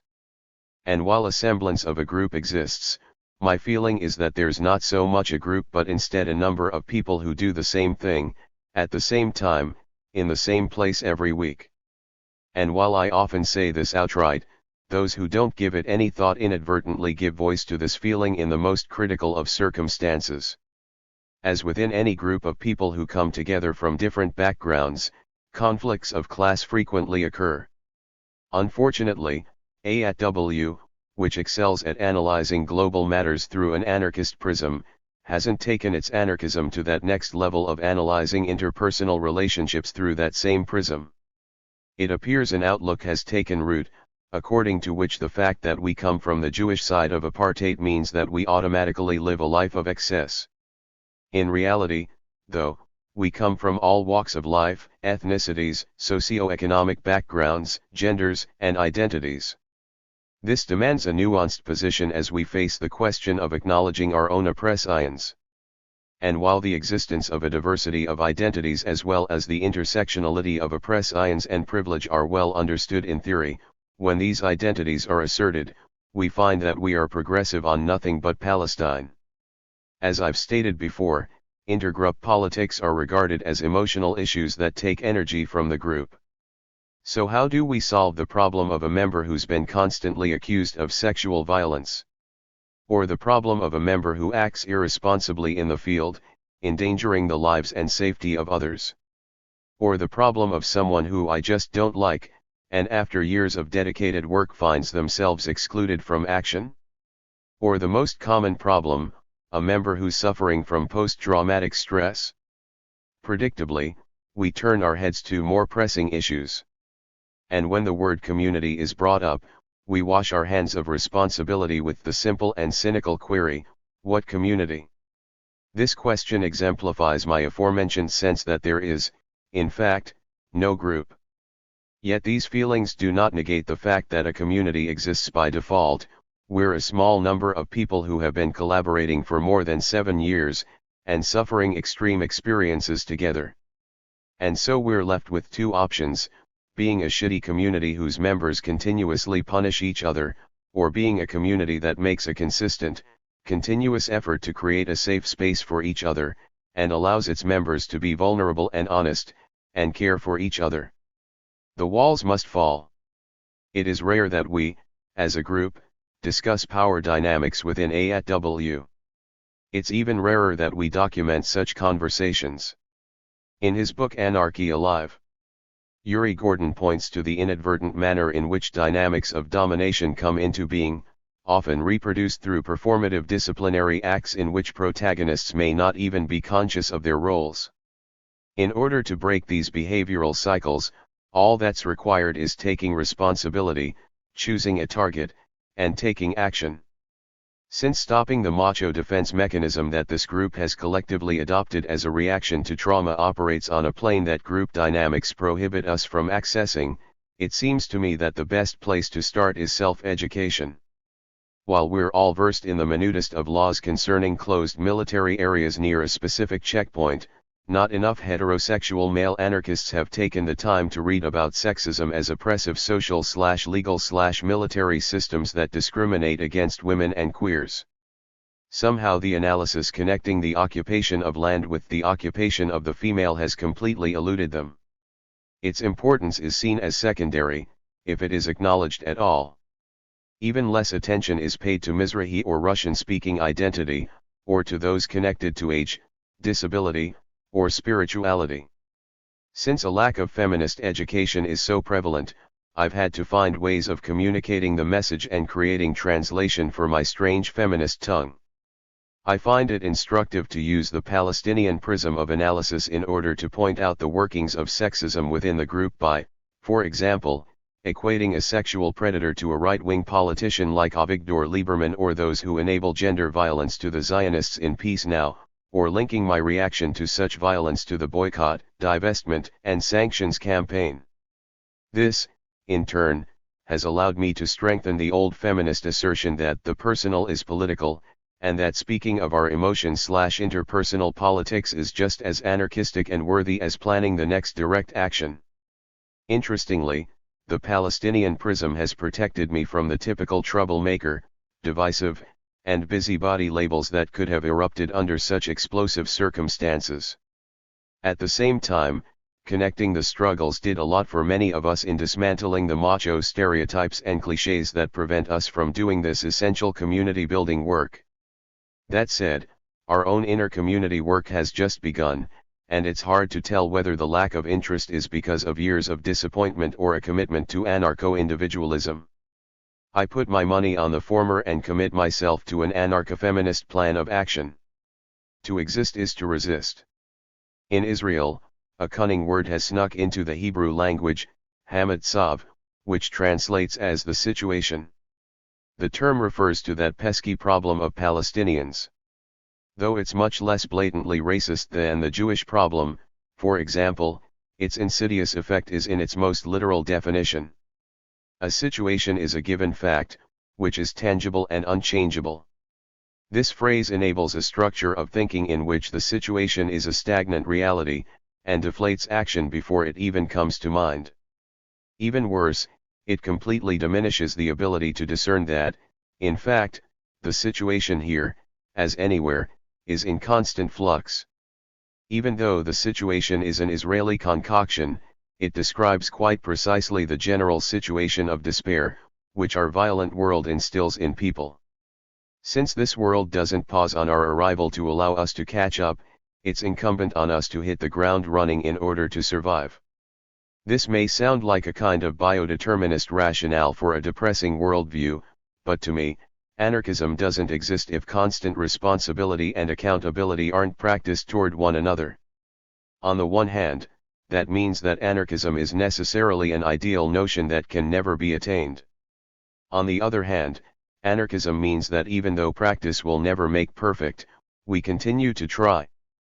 And that, to me, is a positive way to spend one's time on this planet. 4 years ago I arrived in the anarchist world. I wasn't there when it was created, and I inherited all its blessings and catastrophes. In time I would come to realize that for lack of blessings a lot of what we do as activists is to turn catastrophe into opportunity. On the solidarity with Palestinians front, we document the army's violence, so we can show the world what happens here. On the intergroup politics front, I've found that the constant employment of an anarchist analysis of the balance of power is indispensable. Putting things squarely on the table when they go awry, allows us to revisit and redefine what is and isn't acceptable in the group. This in turn reshapes our language, which in turn reshapes our reality, and so on. My experience with AATW strengthens my understanding that destructive group dynamics, rooted in wider societal norms of oppression, are alive and well inside anarchist communities. More often than not, I find that we replicate the banalities of evil that we so fervently struggle against. I believe that if we simply care for one another and do not condemn the materialization of emotional bonds as a hindrance to our political goals, we might achieve some glimpse of this constantly in flux anarchist ideal. It may be a simplistic thesis pertaining to a complex dynamic, but I truly believe we must stop looking at accountability as a chore or a price we pay. A community based on constant introspection is an anarchist community. Accountability is our reward. Indeed, we can't always exemplify accountability in practice. Weaker members will always need an alternative way to level the playing field with the stronger members, and more often than not, the only way to do this is through a subversive act. That said, the analysis of imbalances of power already maps the justification for this act. Thus, accountability is established de facto both for the privileged and underprivileged member, and it's outlined by the underprivileged.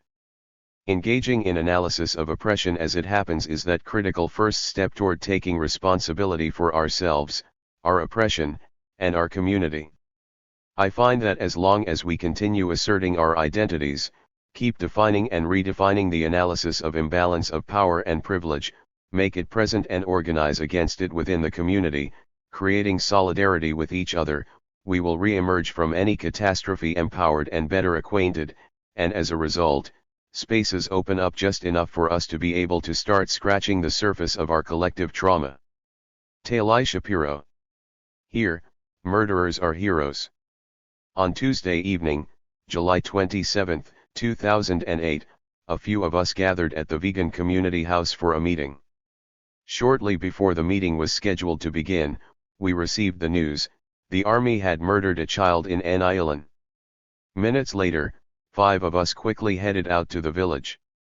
When we got there, hundreds of people were in the streets, rioting out of sheer fury over the death of their neighbor, friend, brother, and son. The army, too, was rioting.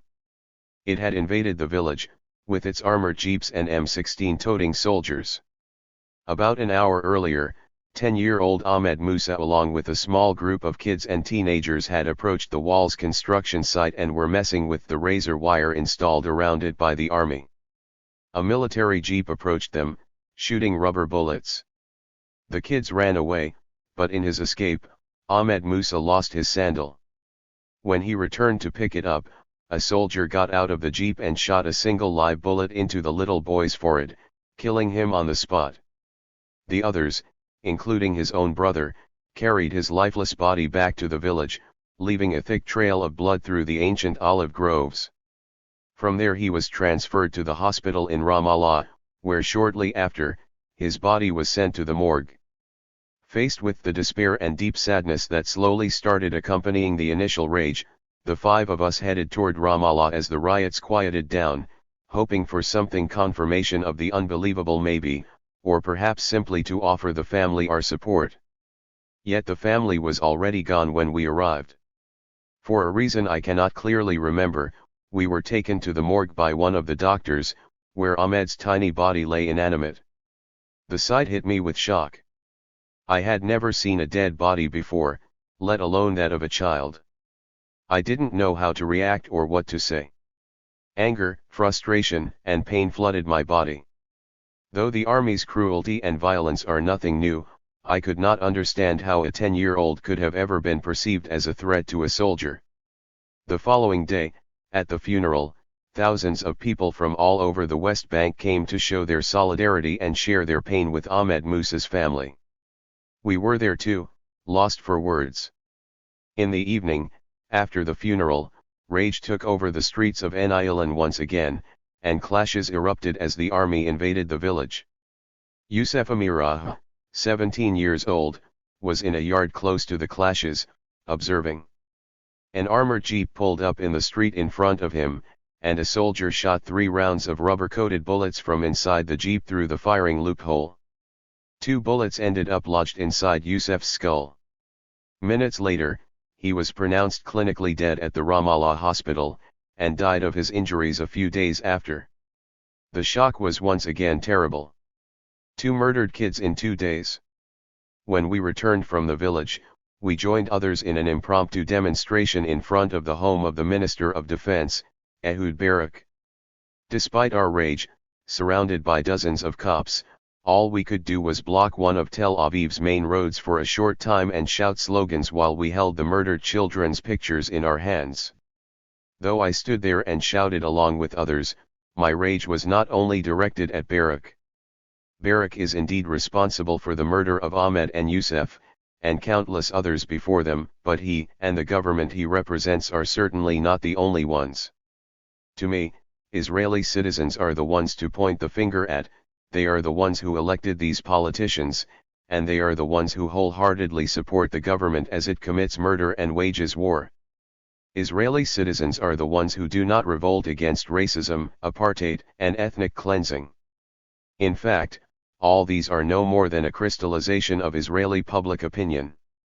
Israeli children are brainwashed, from birth, to believe that Israel must be a Jewish state, Palestinians are the enemy, and military service is a sacred duty no matter the cost, no matter who is hurt. But despite this powerful indoctrination, we are all responsible for our actions. Though conscription is compulsory, decent people can always make a decent choice. Faced with such widespread Israeli compliance with the crimes of our government, I cannot escape the conclusion that we are all accomplices through our silence, through the lack of deed. From Zionism to anarchy.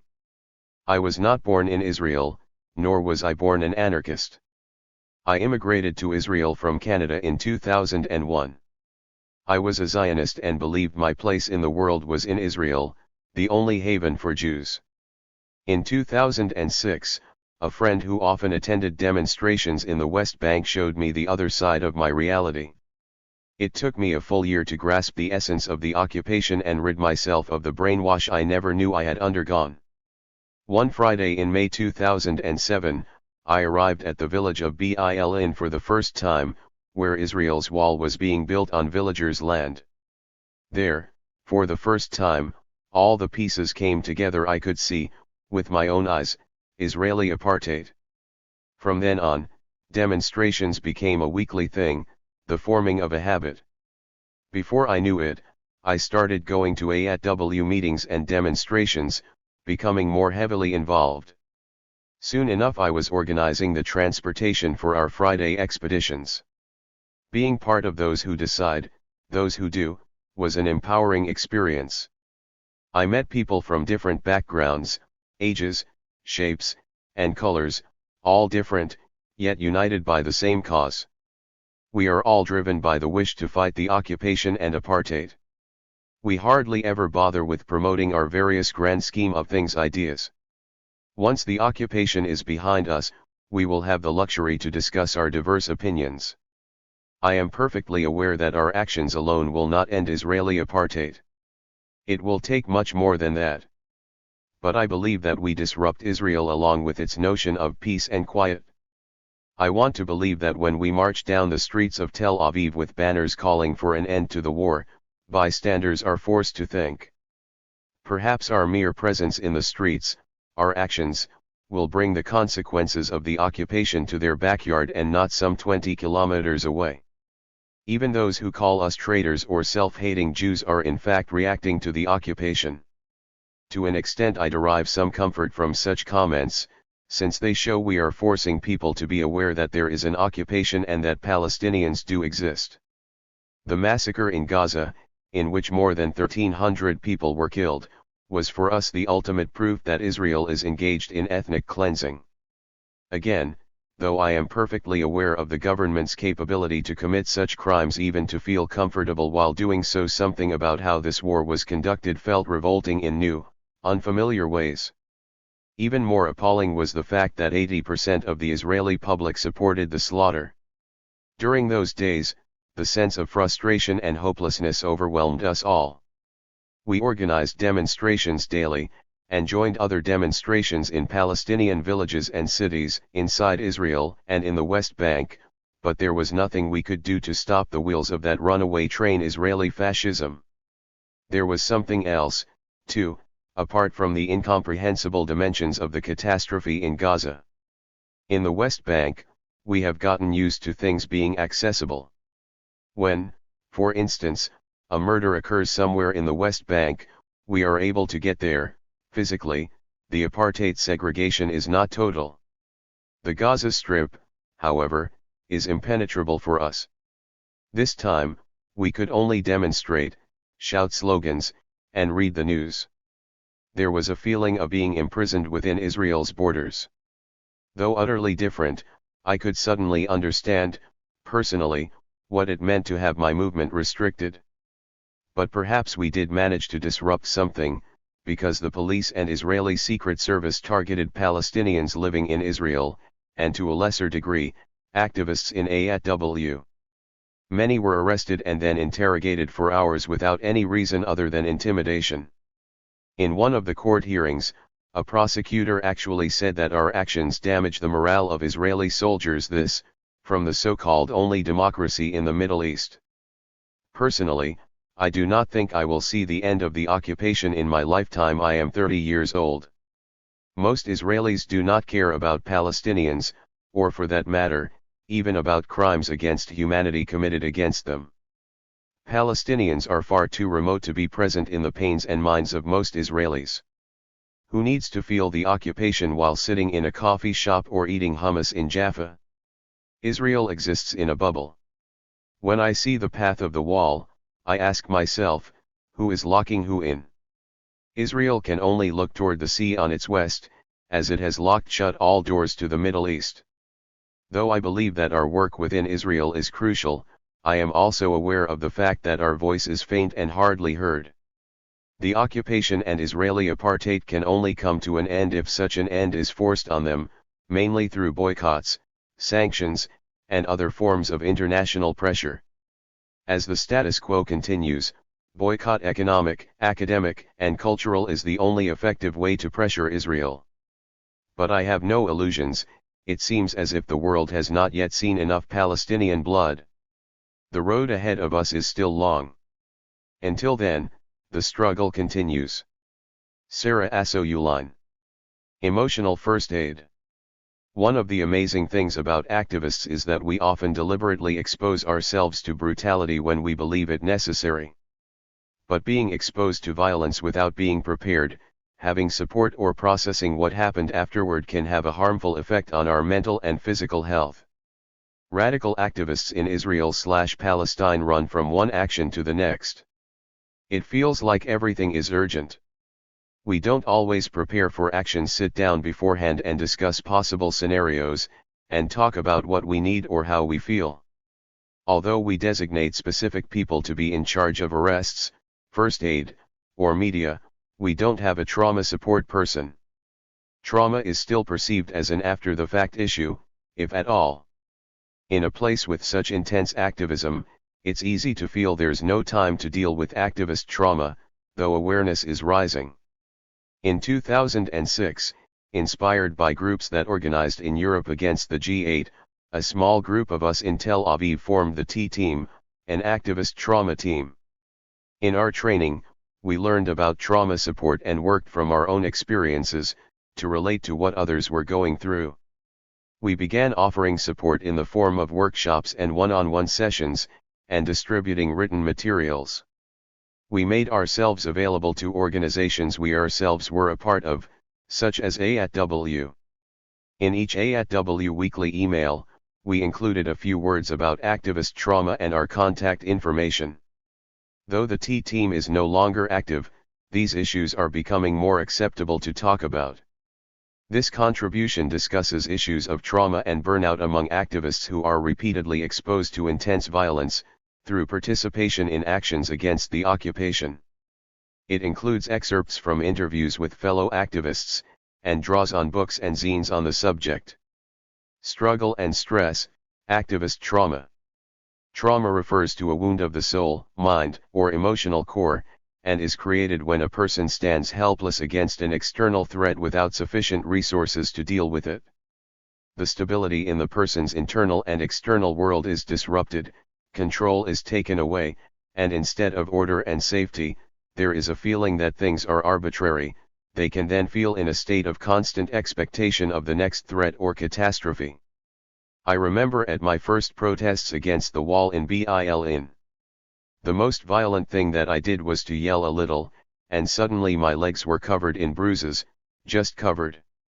And I thought to myself, whoa, hold on a second, the people around me, myself included, never covered our faces, there was no violent breakout to trigger this. I think that's what went through me, that. Wait, what's going on here? We are exposed to trauma in many situations, including harassment by police or military, or getting beat up or arrested. Seeing an event take place from the sidelines can also be traumatic, even though we don't tend to think of it that way. Facing a threat can take seconds, hours, days, or more until we get to a safe place. During the time of the threat, it's hard to preserve a sense of control. There are instinctual responses to trauma, like freezing in place, running to somewhere safe, or fighting. It is important to remember these are instincts. If we see them as choices, we might feel guilt about how we behaved. In Bytlakia there was a crazy demo, the army was shooting all over the place. A bunch of kids started to kick and pass around the tear gas canisters that were shot at them as if they were playing soccer, only among whistling bullets. Their mothers stood on the hill and started crying and screaming for them to come back. I tried to calm down the mothers, even though I don't speak Arabic. I started crying too. Then the soldiers just lost it, and everyone started running back to the village for protection. As we ran, we saw there were snipers on the rooftops at the entrance. It felt like, okay, soldiers are running after us, and other soldiers are waiting for us there. We just ran. Some people were shot on the way. Some were injured and fell down. There was no processing of that experience. We were all just starting out in the struggle. We didn't know what to expect or how to prepare. It's sometimes hard to recognize that we feel scared or weak during an action. All systems are focused on surviving. In this state, it's critical to feel support and connection to others. During actions I didn't feel helpless. We didn't really talk about affinity groups, and when people did, they usually didn't work. But I knew very well to choose who I went with, and in the heat of things I trusted their judgment and they trusted mine. I felt that closeness, that trust, others looking out for me, and I for them. It's hard to tell how much danger I was in, but physically I wasn't harmed as bad as I could have been. Maybe it's just luck. The aftermath of trauma can bring about a number of symptoms referred to as post-traumatic stress. PTS is a normal response to abnormal circumstances, an effort made by a person who experienced trauma to go back to their regular life. The brain wants to go back to the traumatic event to understand what happened. At the same time, it is too difficult to do that, so the body doesn't allow it to happen directly. This is a mechanism originally meant to protect us, but over a long period of exposure to trauma, it can become harmful. PTS symptoms include disassociation, a feeling of not being fully in the present, or not being able to remember what happened, yet feeling constantly haunted by it, avoiding thoughts, emotions, or conversations about the trauma, which may result in distancing oneself from people or places associated with the event, physical problems such as muscle pains, headaches, and breathing problems, flashbacks, seeing pieces of the traumatic event in short snippets during the day or night. Triggers: seeing, smelling, tasting, hearing, or experiencing something that is reminiscent of the trauma can make us feel as if we are suddenly transported right back to the event. Hypervigilance: not being able to calm down, having trouble falling asleep or waking up, feeling anxious, or seeing danger everywhere. There are situations I was in that even the thought of them scares me. And I didn't do much with this fear, it would dissipate at some point in all the action. And to think, how did this affect me later? Emotionally, I understood it when I'd see the shadow of a bird flying overhead and think it's a stun grenade. It's important to remember that these symptoms are warning signs. It doesn't mean you're going crazy, but it's essential not to ignore such symptoms as other problems associated with PTS may develop. While experiencing these symptoms, it is crucial that we have support.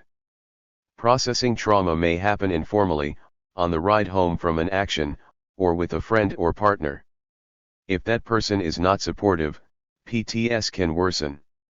Although we may expect those who share our political views to be most supportive, it's not always the case. I would ride home with other activists, people who were really engaged in this struggle. Especially in the relationship with my ex-partner. The way she sees it, it's the Palestinians who are suffering, and we can be an instrument, we do serve some purpose, but our suffering doesn't matter in this situation, there is no room for it. It isn't legitimate. When we got back from protests bruised, we sometimes took pictures so there would be some kind of proof, in case of a trial. When we talked about it, she said it's really machoistic, like, look at me, I got her here and here. So I started feeling like, oh well, people were at this protest and got beaten up, what's the big deal? What about burnout? At some point, I can't remember what year, the subject of trauma came down heavily on the anarchist community. Many people burned out and left. You looked left and right, and you didn't recognize anyone that was there 1 year earlier. Experiencing trauma over time can make us burn out, feel exhausted on the inside, lose our spark, feel depleted, frustrated, or stop coming to actions altogether. It is a process that can take days, weeks, or years. Some people get over burnout by themselves, and others may need outside help. Burnout is different from tiredness. There is good or healthy tiredness, and then there is chronic exhaustion. It can also influence us at home and in our relationships, and lead to depression. Because of the urgency of our activism, we might not stop to take care of ourselves, continue running on empty, feel desensitized to violence, and therefore misjudge what is safe and what is dangerous. I never stopped going to demos. There was a time when I went very often, but when I took breaks and returned, it seemed like one of the most absurd situations that one could consciously put oneself in. It was crazy, in the sense of having reality slap you in the face. I saw brutal stuff. Eventually I just convinced myself that this is the way things are. I would get back in time to walk my dog, knowing 15 minutes away from my home is this other reality. I remember the huge gap between the reality I witnessed, and the calm, carefree life that is a short distance away. At first it even made me a bit angry and frustrated. Kind of helpless. But mostly I just felt tired. Symptoms associated with burnout include a negative self-image, growing negative feelings toward the source of burnout and others who are involved with that source, constantly wishing events were cancelled, feeling impatient, feeling overloaded and meaningless at the same time, becoming cold, rude, or distant from others who might witness our breakage, and sometimes even taking out anger and frustration on other activists. There is trauma, that's true. We're dealing with really difficult stuff. There are also different kinds of people. I don't think there's anyone who doesn't get traumatized. But some people really suppress it well and they're fine with it, and with others it erupts later on. And it comes out in things that have nothing to do with their trauma, which I think happened to me a little too. So how do you deal? People who repress it, how are they to help the ones who are completely broken from it? They think that they are fine and they won't find a common language with the ones hurting, and then you're left with a big group of people who cannot support one another. Reclaiming our health. Although each of us experiences them individually, activist trauma and burnout are collective issues. They influence how we interact with the world, where we feel able to go, and what we feel able to do. To effectively deal with them, and continue to be active in the struggle against the occupation, we need to take care of ourselves. Recognizing what's going on. When it comes to trauma, what we don't know can hurt us. Not knowing we are traumatized doesn't prevent us from having problems that are caused by it. We can start by talking to each other as well as accessing information about these issues online and through printed materials. Groups like Activist Trauma Team already have plenty of material available. Activist Pat Rice-Jones also wrote an excellent book titled Aftershock. We don't have to become experts on trauma, but we should know how to respond to each other in a healthy way. It'll help us be more aware during actions. Today I go to fewer demos than I used to. I recognize when I feel weak. I usually have stomachaches even before I get there, and during an action, especially around tear gas, I get nauseous and dizzy. In that situation I run to find the closest house and go in. Trauma doesn't just come up in conversation, because in many cultures it has a social stigma of weakness. We've got to remember our boundaries, go with the people we feel safe with, and make time for processing our experiences after an action, both in the group and on our own. What does this mean? It can start with a quick group check-in immediately after, before everyone splits, talking to someone we trust when we get home, getting some food together, and talking about what worked fantastically and what didn't. Today there is more space for processing. There is an informal social ritual that after the Friday demonstrations we all go to the same hummus place to eat and talk about what happened. We try to make sure that new people come along. Taking care of ourselves. If exposure to violence is taking a heavy toll, it may be necessary to ask for help and rest and monitor one's physical health. We can use creative outlets to deal with emotions like anger, guilt, or frustration. Different kinds of art can help preserve a sense of control during actions, be a tool for processing or just a healthy outlet for what we feel. When I was in Hebron, there were all of these tough Jewish and Palestinian types, and we sat there and there was just nothing to do, so I drew a little. Another time I drew the settlers throwing rocks and burning the Palestinians' laundry. I recorded this on video. Sometimes reality here is just psychotic. Through the years I wrote songs and poems. I even made a comedy about my life once. I remember when I first got to Beit Zurich, I thought to make bracelets out of a cut wire fence. I did it at the beginning until the kids stole my pliers. Outside help, like different kinds of therapy, can be helpful. Psychoactive, Mental Health Professionals for Human Rights offers therapy and other resources for activists in Israel/Palestine. We can also draw strength from small achievements and times when actions did make a difference. In the territories I feel success when resistance works, like when the army tries to enter a village and people are able to block them until they leave. It makes me feel connected, a power created by mutual organizing. It provides an optimistic basis to think that things could be different. Supporting each other. A lot of the time support is expressed very technically, as in a place to rest, food, and bail. When people get arrested and there's someone there to accompany them when they get released, that there's always someone there to sign your bail, someone who gets you food when you're arrested. Things that are really small, but tell you that you're not alone. Alongside physical support during an action, there's a lot we can do on a regular basis to help each other. We live in a crazy reality here. Mainstream society doesn't offer support for the causes we fight for. So we have to find the people and places that make us feel safe, loved, and free to talk openly. It's key for preventing and healing from trauma. I'd be at Sheikh Jarrah, I'll get shoved and roughed up, and you can't go here and there, and more houses are taken over and it's really awful. And still I come home to dinner with my girlfriend, and my energy rises again.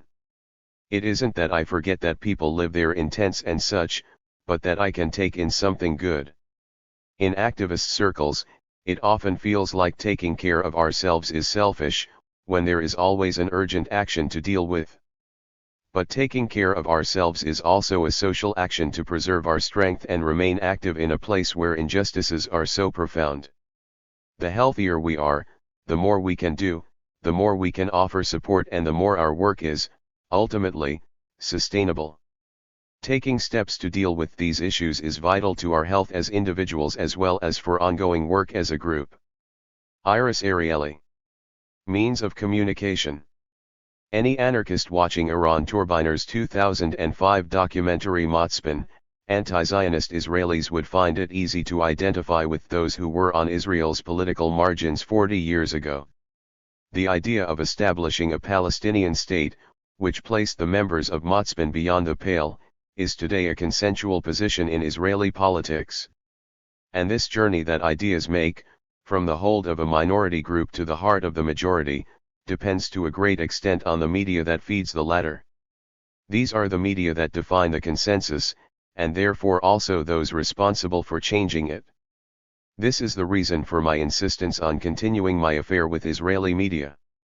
As both an activist and a journalist, I recognize the media's ability to distribute knowledge, and believe in the ability of knowledge to create change. As activists against the occupation, most of our information on the apartheid wall was gathered firsthand in the occupied territories. In the first months of the wall's construction, at the end of 2002, the Israeli media showed little interest in what appeared to be yet another uprooting of olive trees. An official map of the route of the barrier had not yet been published, and the newspaper desks received mainly photos of bulldozers telling an apparently old story. Except for a handful of reports by Haaretz journalists Amira Hass and Gideon Levy on the human tragedies taking place, and critical articles by B. Michael and Meron Rappaport in Yediot Aharonot, the Israeli media was disinterested in Prime Minister Sharon's new construction project, the largest in Israel's history. A new grouping called the Coalition Against the Fence, whose goal was to present the Israeli public with critical information about the fence, had difficulty breaking through the veil of ignorance that accompanied the construction during the first year. If the wall was mentioned at all in Israeli media, it was in order to ask why it wasn't being built more quickly. For Israeli objectors to the fence, the meaningful coming out party took place in November 2003, at a demonstration in front of the Tel Aviv Cinematheque, on the anniversary of the fall of the Berlin Wall. Despite disappointing coverage, the fact that opposition to the barrier exists began to percolate into Israeli public opinion. A large demonstration at Aram north of Jerusalem in December marked another budge. In March, we, who for the most part do not feed off media self-defined as Zionist, had already joined in activities against the wall in the village of Masha, and along with the residents, had created an information center. Following the activities in Masha, we decided to join international activists in direct actions to cut and break through the fence, as well as initiate such actions ourselves with Palestinian partners. In an action to cut the fence in the village of Zububa in November, we hadn't really decided whether to call ourselves Jews Against Ghettos or Anarchists Against the Wall. On Friday, December 23, we returned to Masha in order to break open the gate in the fence that remained locked. An Israeli soldier shot at Gil N.A. Ahmadi, who a few weeks earlier had held a weapon himself and worn the same uniform. The media sniffed drama and decided for us, Anarchists Against the Wall. A new brand was born. That Friday I came back from the action at Masha exhausted and shaken. Still unable to digest the meaning of the events, I went to the pub with a few friends. That night I didn't sleep in my own house, and images of Gil wallowing in a pool of his own blood kept me awake. On Saturday morning I accessed my voicemail. 15 journalists had been looking for me. From that moment, a week-long frenzy began. On the same day, tens of thousands of people were killed in an earthquake in Iran, but the headline in Yediot Aharonot on Sunday read, "The company commander instructed his soldiers, shoot the demonstrators." Israeli media's interest in us was a mirror image of how it had ignored us up to that moment.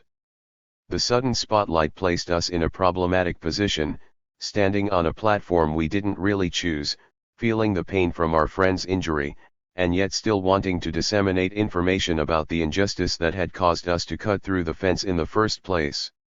Much as with our attitude toward Shimon Peres and Yossi Sarid, two politicians who, within the space of 2 bullets, went from being our ideological enemies to our self-appointed loyal spokesmen, we had also accumulated hostility toward the corporate media. But when the platform was given us, and with it seemingly the opportunity to change the public agenda, it was difficult for us to refuse. Since we don't all define ourselves as anarchists, but all agree on an anarchist way of working without leaders and led, without hierarchy and with the maximum participation of all members of the group, we attempted to share the work of speaking to different media programs. Invitations flowed to us from every direction, allowing almost all of us to make a live appearance. Cheska spoke on What's Burning, Anat on Erev Hadash, Liat on the Russian channel, Jonathan on London and Kirschenbaum, Shelley on Politika, and Nimrod on 7:30. We practiced interview simulations, sharing our experience with one another.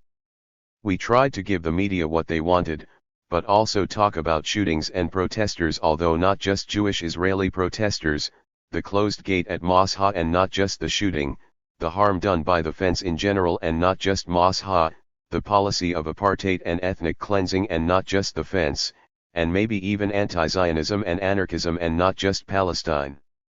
That week, Eyal Ofer published a story in the Haaretz weekend magazine about Hani Amer's fenced-in yard in Mosha, and Rogel Alfer published a chilling confession about his basic training in 1985 and the rotten products of an occupying society. They knew they were faced with leftist activists, said Alfer, and acted accordingly. On Channel 10, Rino Tzur offered an in-depth exposé that pulled the ground out from under the Israeli army spokesperson's lies. A camera, we already knew, is an effective weapon in the war for truth. We had at least 3 on the ground. At the press conference we convened in an attempt to confront the army's lies, we presented our own debrief, which was based on the video footage. Representatives of all Israeli media outlets came to our press conference. For a few days, the anarchist kid who was constantly up for expulsion from school became the most popular kid in class. In response to the media interest in the findings we presented, the army was quick to publish its own debrief on the event, and the next day the findings were published in the papers opposite one another, the anarchists versus the army's versions. Media interest in us as well as in the circumstances that brought us to cut the fence continued. In Yediot Aharonot, Yugal Cerna told the story of Gate No 1549, the gate at Mosha that we broke through when it was left closed in contravention of the army's own promises, preventing farmers from reaching their lands. Cerna even mentioned the connection between anarchism and veganism. Meron Benvenisti outdid them all when he wrote in Haaretz about the intellectual challenge that anarchists place before a society that accords a Jewish state absolute and sacred value, and worships laws as if they embody, solely by the virtue of being legislated, supreme moral and social values. Benvenisti determined that a little anarchism won't hurt, which to me clarified that the public relations damage of choosing the name anarchists was worthwhile. Other fruits were reaped later. 10 days after the incident, an editorial was published in Haaretz under the title The Harm Done by the Fence, and Akiva Eldar did an exposé about the meager punishments given to soldiers who injured or killed innocent Palestinians. All of these did not make me forget Gil N.A. Ahmadi's pain, but the accumulating archive certainly added meaning to the price he paid and continues to pay. No longer will anyone be able to say, "I didn't know." After a few days, as it goes with the corporate media, new topics rose to the agenda and things calmed down. A year later, not a single journalist was interested in the investigation findings submitted by the military police to the Attorney General. No journalist would investigate how it happened that the soldier who shot N.A. Ahmadi advanced through the military ranks, without anyone being taken to task for it. Meanwhile, N.A. Ahmadi's legs still do not allow him to walk.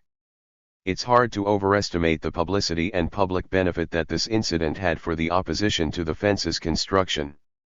Without diminishing the attempts and successes that preceded December 26, 2003, this moment represented a real turnaround in attitudes. Now a position exists in the public sphere that must be considered, mentioned, and given voice. The consensus has been fractured. Security reasoning can no longer silence all protest. Minister of Justice Yosef Lapid's concerns, the rulings by the Hague International Court, and the Israeli Supreme Court's decision that disqualified the fence in its current route are further milestones in the long, exhausting trail from the raving fringes to the heart of the consensus. The fact that Israelis are partners in the daily resistance actions against the fence along its dispossessing route is no longer a secret. And yet it seems to me that for most of us who show up at demonstrations and actions along the wall, media interest is an important tool in reducing violence toward the protesters, even though it is certainly not an end in itself. In Mosha, Beit Zurich, Budrus, Deir Below, Beit Lykia, Aram, and other villages, we are creating, here and now, with our own bodies, an alternative community based on shared fate as well as cross-national and cross-ethnic solidarity. This change is taking place with or without the media spotlight, which will certainly shine again when the first Israeli protester is killed, and will again go out within a few days. Yuri Ayalon. Dykes and the Holy War.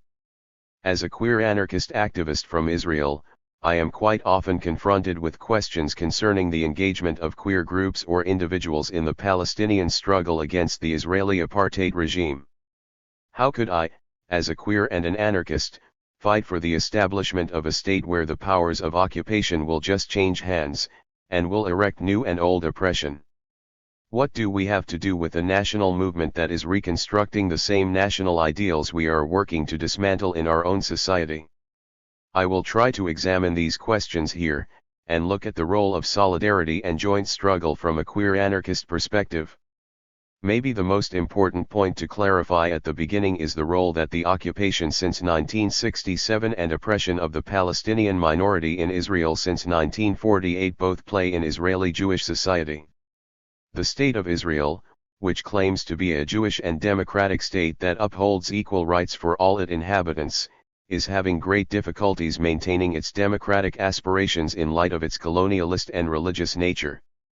It is widely recognized that the democratic rights and freedoms of members from even the more privileged groups in Israel are suffering from the decades-old ongoing occupation and the social reality that emerged from it. The need for national unity in the face of ever-coming wars, the rapid militarization of a society that needs to control every step of 3 million Palestinians, and the demographic war that needs to be waged against the Palestinian uterus takes its toll on minority groups in Israel, and harms all emancipation struggles like the feminist movement, LGBTQ community, workers' organizations, ecological campaigns, Ethiopian and Mizrahi groups, and many others. In a society that is in a constant state of emergency, it is difficult to fight for social justice or even speak about it. The history of the LGBTQ rights movement in Israel serves as an example for the influences of major political events on a specific struggle for equal rights. The existence of gay and lesbian groups since the 1970s, together with several openly gay artists, poets, and filmmakers, did create a small circle of understanding and tolerance for sexual minorities, but no one could ignore the fact that the biggest and strongest wave of LGBTQ political action and successes took place in the 1990s, particularly after the election of Yitzhak Rabin and the beginning of the Oslo peace process with the Palestinian Liberation Organization. As unrealistic and false as they were, the hopes that the failed peace process raised among the Israeli public hopes for a real democratic state, an end to religious coercion, and a new Middle East gave the push that the LGBTQ community needed in order to gain recognition and legal achievements. The Second Intifada, catalyzed by the re-emergence of religious control, nationalism, and militarism, stopped these processes, and one might argue, also led to the huge backlash and wave of homophobic violence in the streets as well as the media that was sparked by the attempt to hold an international gay pride parade in West Jerusalem. Thus it is clear for many political activists in progressive circles that the national conflict currently blocks any kind of radical progress, disables coalition building, and is being used and intensified quite often in order to silence social conflicts inside Israel. The first step for radical social and feminist change in Israeli society must then be an end to the occupation, but what does that really mean? The occupation never stops. When the occupation ends. How many times have we said this to ourselves, fantasizing over a future paradise, while becoming more and more cynical and disillusioned with each passing year? Today we know better. The occupation is not going to end, it is here to stay. Two truths stand as I make this statement. First, the end of the occupation with a two-state solution based on the 1967 borders is unrealistic, and second, the occupation is not just the occupation of 1967 but instead a much broader situation existing under the control of the State of Israel. A solution comprised of two national states coexisting side by side as equals is today a sad joke, and maybe it always was. This much endorsed solution was hijacked from its progressive supporters many years ago, and distorted in order to legitimize the apartheid of the 21st century. We now know how these two states will look: barbed-wired Bantustans surrounded by the same big military camp known as Israel. The occupation will just continue under the new Orwellian definition of peace process and a false independence. But opposition to the two-state solution is not based solely on its implementation being impossible. It also is premised on the fact that it ignores numerous aspects and existing problems. The occupation of 1967 cannot be understood as an external problem, an invader's colonial fight. The occupation of 1967 is not an external problem disconnected from Israel's internal problems.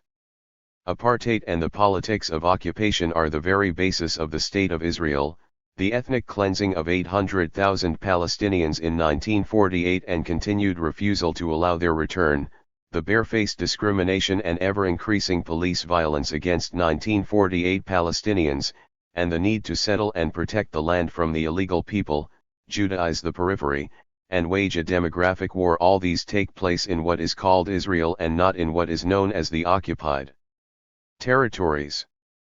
The occupation doesn't stop at the checkpoint. It is all around us, and thus there is no here and there. Israel is the occupation. The necessity of the joint struggle. The struggle against occupation and apartheid must be waged, not because it is the first step toward the revolution, but rather simply because daily war crimes and mass human rights violations are unacceptable, regardless of whether the victims of these crimes are revolutionary anarchists or hard-working, poor conservative Muslims. The fact that the oppressed sector is not the perfect revolutionary subject does not in any way diminish my obligation to stand alongside it against the state, my state, which is curtailing its basic rights. This should be enough to explain why one should fight fiercely against the occupation. Yet fighting against something is never enough. We need to fight for a different future, for what we think is the best solution for all people to live with. But what is it? One of the most critical issues for Israel's radical left, especially since the beginning of the Intifada, is the joint political work of Palestinians and Israeli Jews. This could be understood as a reaction to the racist politics that Israel stands for: total separation between Israelis and Palestinians, be it with walls, checkpoints, and apartheid roads, or through separate schools, racist and religious marriage laws, and the racist harassment of Arab-looking people at the entrance of every mall, restaurant, or club. In such a blatantly racist atmosphere, the most radical act is to break this separation by demonstrating together with Palestinians, living together, talking to each other, loving and caring for each other, even making love with each other. It is not well recognized what a strong and amazing emotional effect meeting Palestinians for the first time as equal partners in a struggle, or even becoming friends with them, has on an Israeli Jew. Nor is it understood how important it is to have these contacts in order to challenge our own racist and Orientalist attitudes, and destroy the clash of civilizations theory. To come together, to live together, ta'ayush in Arabic, is simultaneously our means and ends. Liberation as a process. Bringing down the borders of nation and race might be the ultimate goal, but the situation is a bit more challenging than that. Palestinians, as an ethnic group suffering from national oppression as well as devoid of their own self-determination and state, are fighting against their oppression in the most common and familiar way, leading a national liberation struggle in hope of achieving an independent, national state. The fact that people forced to live under racist or nationalist oppression merge into a national group as a way to fight for their rights, along with the sad fact that almost all national liberation struggles create new oppressive systems, should not be alien to us as Israeli Jews. But what should we do as anarchists in this struggle? What are we actually fighting for, and with whom? Are we trying to be a part of this national liberation process, as some Israeli radical left activists do, and see ourselves as Jewish Palestinians? Or do we believe that national liberation is just a point one should go through, one step forward, and that the day it ends victoriously will also be the day that the exploited Palestinian masses start the social revolution together with their Jewish working-class brothers and sisters? Or is it perhaps totally irrelevant what we think or want because we are a part of the colonialist society, and as such should only offer our unconditional solidarity with the goals and needs of the oppressed sector? These questions, although cynically phrased, are not without merit. National liberation is always ambiguous. It is the liberation from colonialist oppression, yet at the same time the construction of new models of oppression and exploitation, and it is exactly within this ambivalent situation that we need to choose our path. This becomes even more complicated when we talk about a colonialist situation that cannot be dealt with by driving the colonialist powers back to their home countries. Rather, it is a matter of decolonizing the settler society, taking the Israelis into account not only as the current oppressors but also as a people that deserves the same freedoms and rights as all other peoples in the region.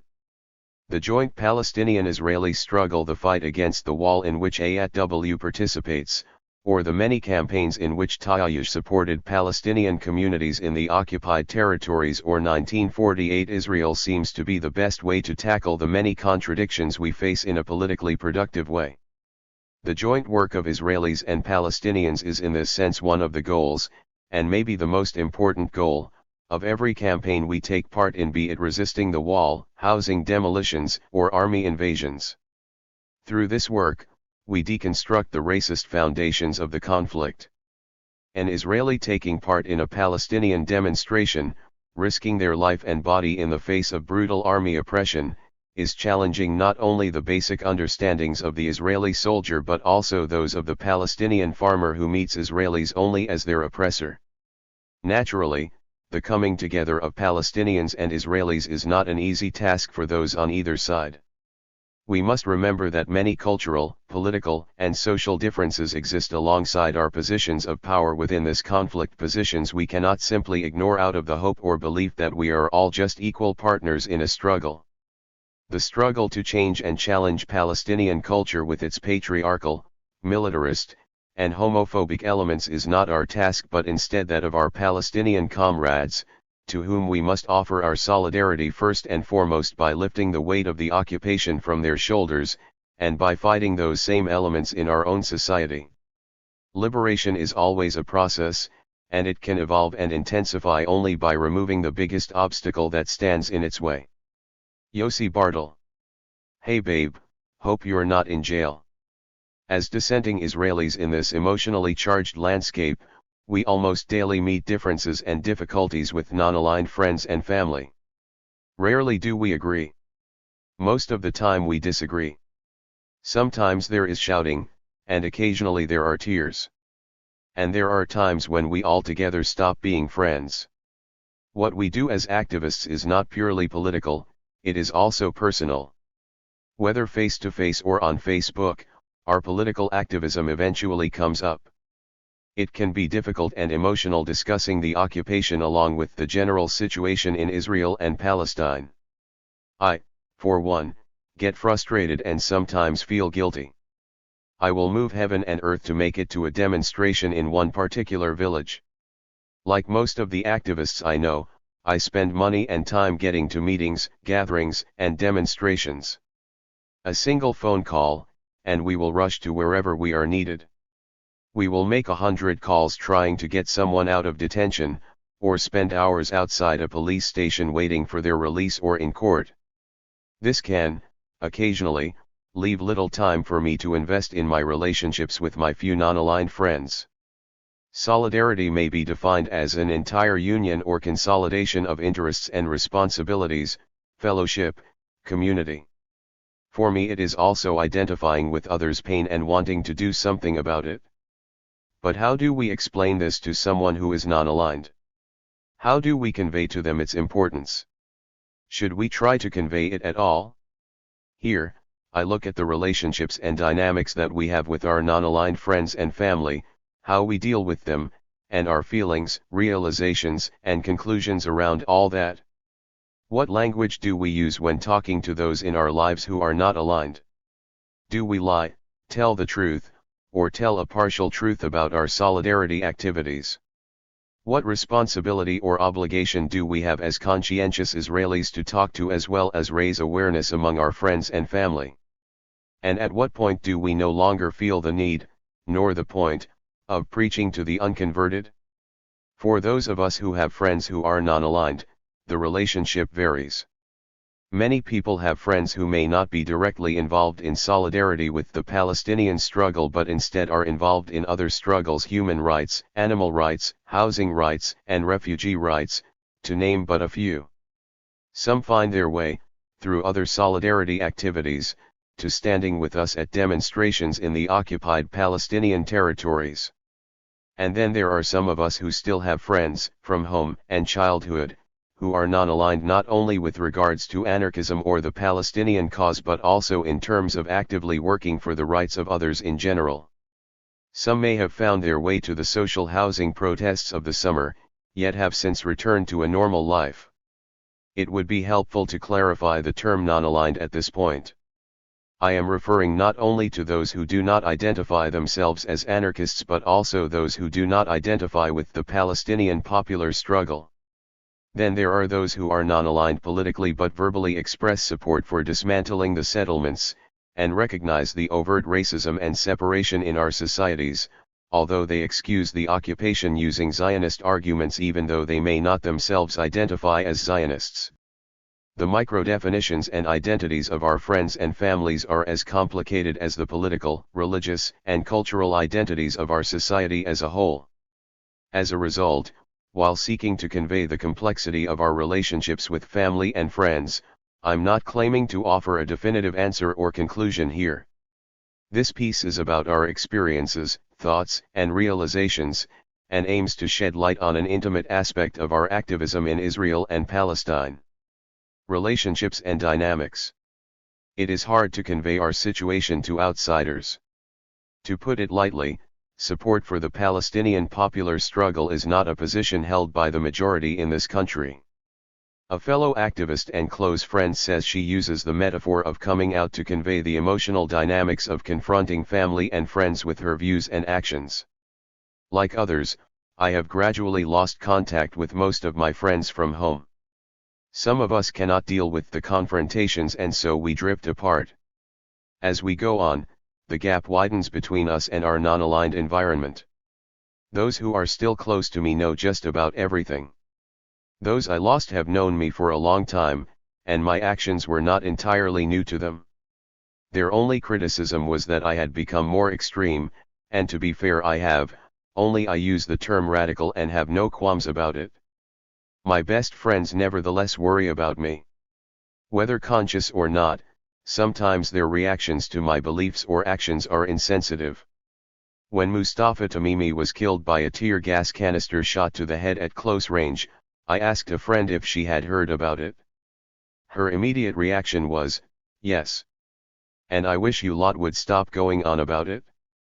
My first question to her was going to be, "That's interesting, which other friends do you have who have posted about it?" I would love to meet them, but instead I told her I was there at the time. Her tone immediately changed. She asked me how I was and what had happened. But at some point she asked me why I keep putting myself in these extreme situations, and why I don't take a break. I asked her, "Is the occupation taking a break?" She worries. They all worry. They are my friends and family, and it makes sense. It's natural. Her immediate reaction, her first thought, however, was why we kept posting and talking about the death of a Palestinian killed in cold blood. If it had been a friend of ours, if it had been a Jew, would she have reacted in the same way? I don't know, but the nagging feeling in my stomach makes me wonder. I am one of the lucky ones. My parents, particularly my father, are supportive and as activists themselves have taken part in demonstrations. They boycott goods from settlements and support a Palestinian family from Jenin needing medical care in Israel. They have bailed me out of jail and comforted me after difficult days, and they always know when to step back and trust that I know what I'm doing. We have only ever had one massive falling out over my opinions and actions. When the flotilla of May 2011 was on its way to Israel, I showed no restraint at expressing my support, but in an unusual sign of emotion my mother told me that she would throw me out of the house if I did anything that threatened the existence of Israel. I have come home high as a kite, drunk as a fish, and stayed out on numerous nights without letting them know where, and she never reacted like that. After a heated exchange, she apologized. The only reason I tell this particular story is because this is the worst it has ever gotten in my house, and only a few weeks later she looked on as I was arrested for trying to stop the separation wall from being built. Her emotional survival mechanisms and attachment to this country are the source of her passionate reactions. She is not a nationalist, she despises the current government, but she takes it personally when I attack Zionism.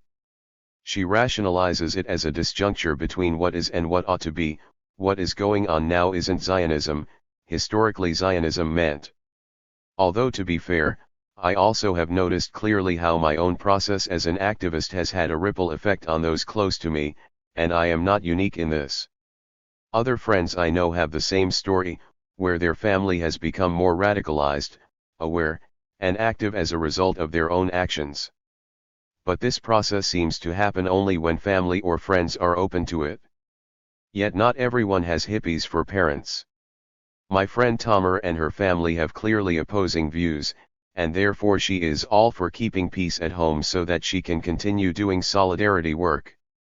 She says, if I don't have the material support of my family, I cannot do what I do. What is the point in killing my basic means of survival? This means her activism remains an unapproachable subject. During Operation Cast Lead in Gaza, she sat with her father when it was announced that a UN building had been targeted and 40 people had been killed. It's not enough, he commented. Now he's a very nice person actually, she says.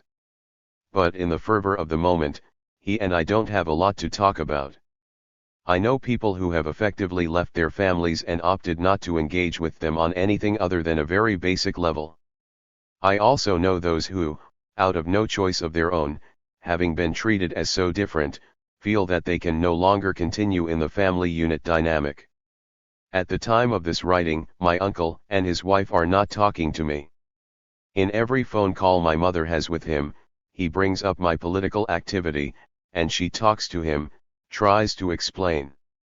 But as an Israeli living abroad, caught up in the Zionist narrative and the news, he neither knows nor wants to know what is actually happening here.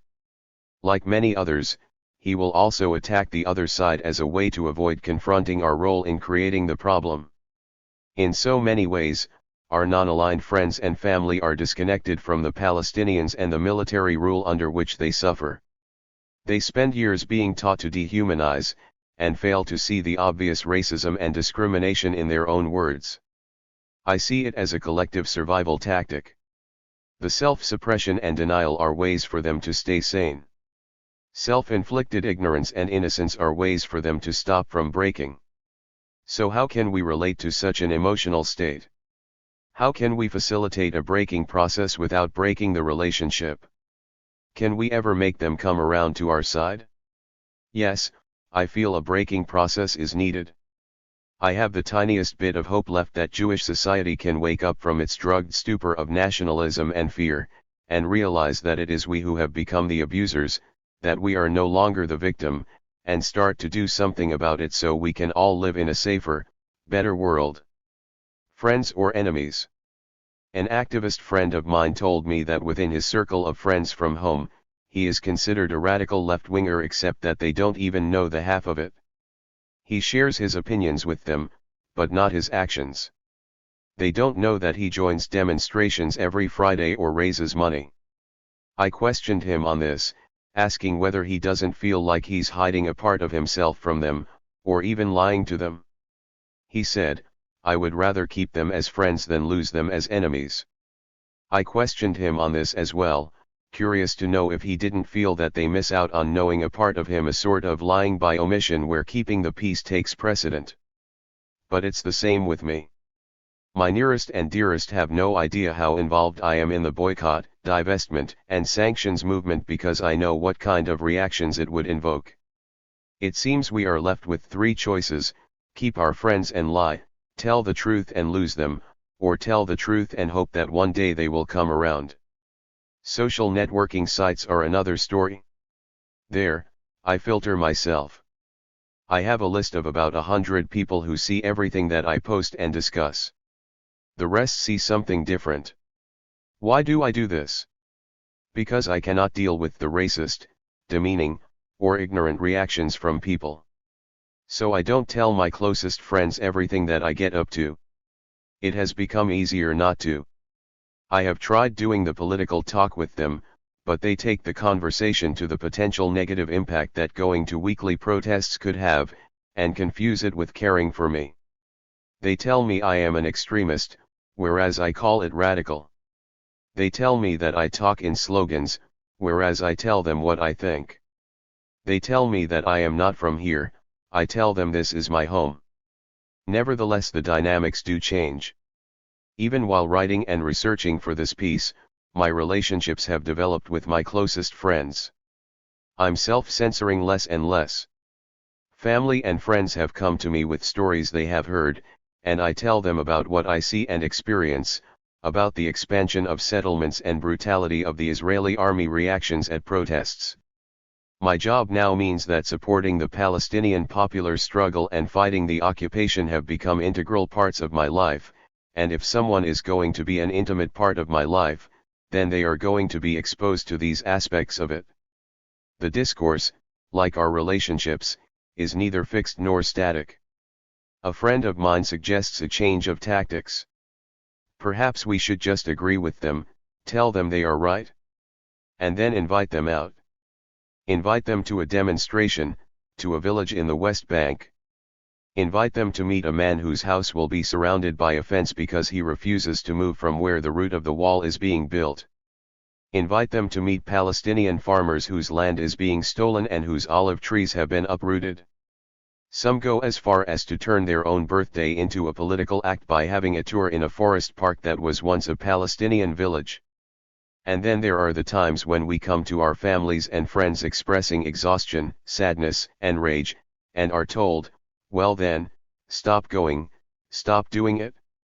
There is a limit to how many times you can explain that this is not a solution, that not going and not standing there in solidarity is not an option. So you just stop explaining. An obligation to debate? At demonstrations we are there in solidarity, pure and simple.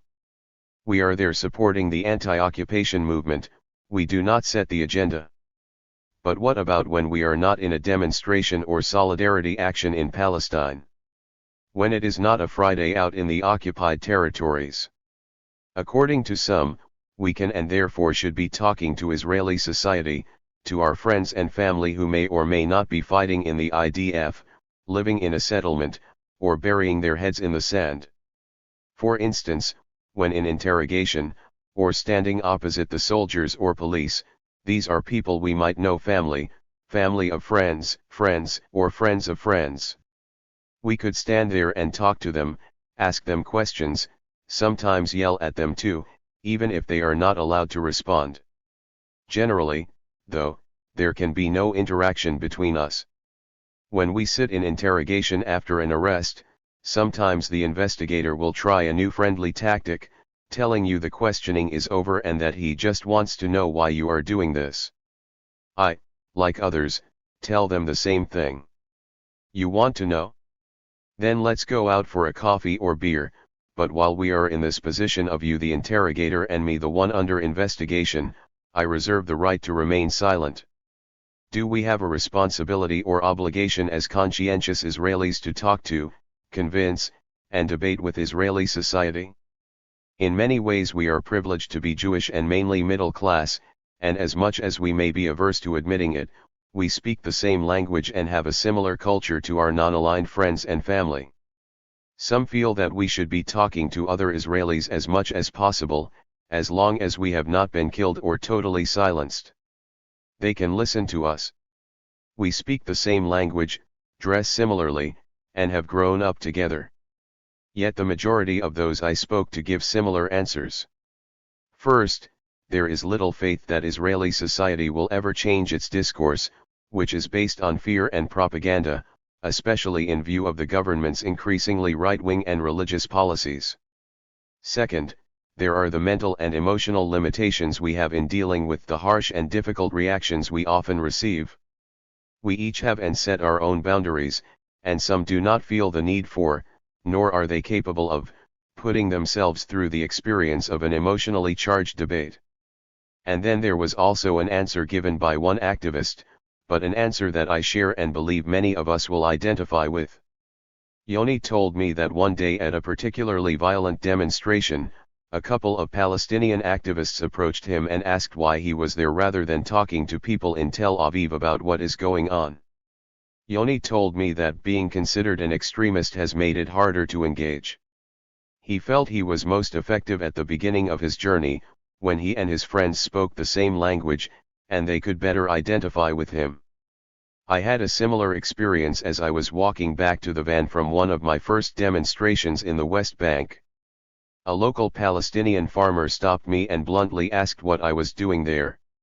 Why, for example, was I not in Tel Aviv talking to Israelis, or demonstrating outside the Knesset or Prime Minister's house? I did not have a decent answer for him, but I did not go to another demonstration for 3 years, although I did not confront Israeli society either. I just left the country. My friend Hyla explained when asked about this, it is an obligation to resist, to fight the occupation and stand in solidarity, this is a principle. But talking to Jews and facing Israelis is a method, one that you choose like any other. Nonetheless, there it is, Palestinian partners are asking us to show our solidarity by talking to Israelis, they see it as having political value.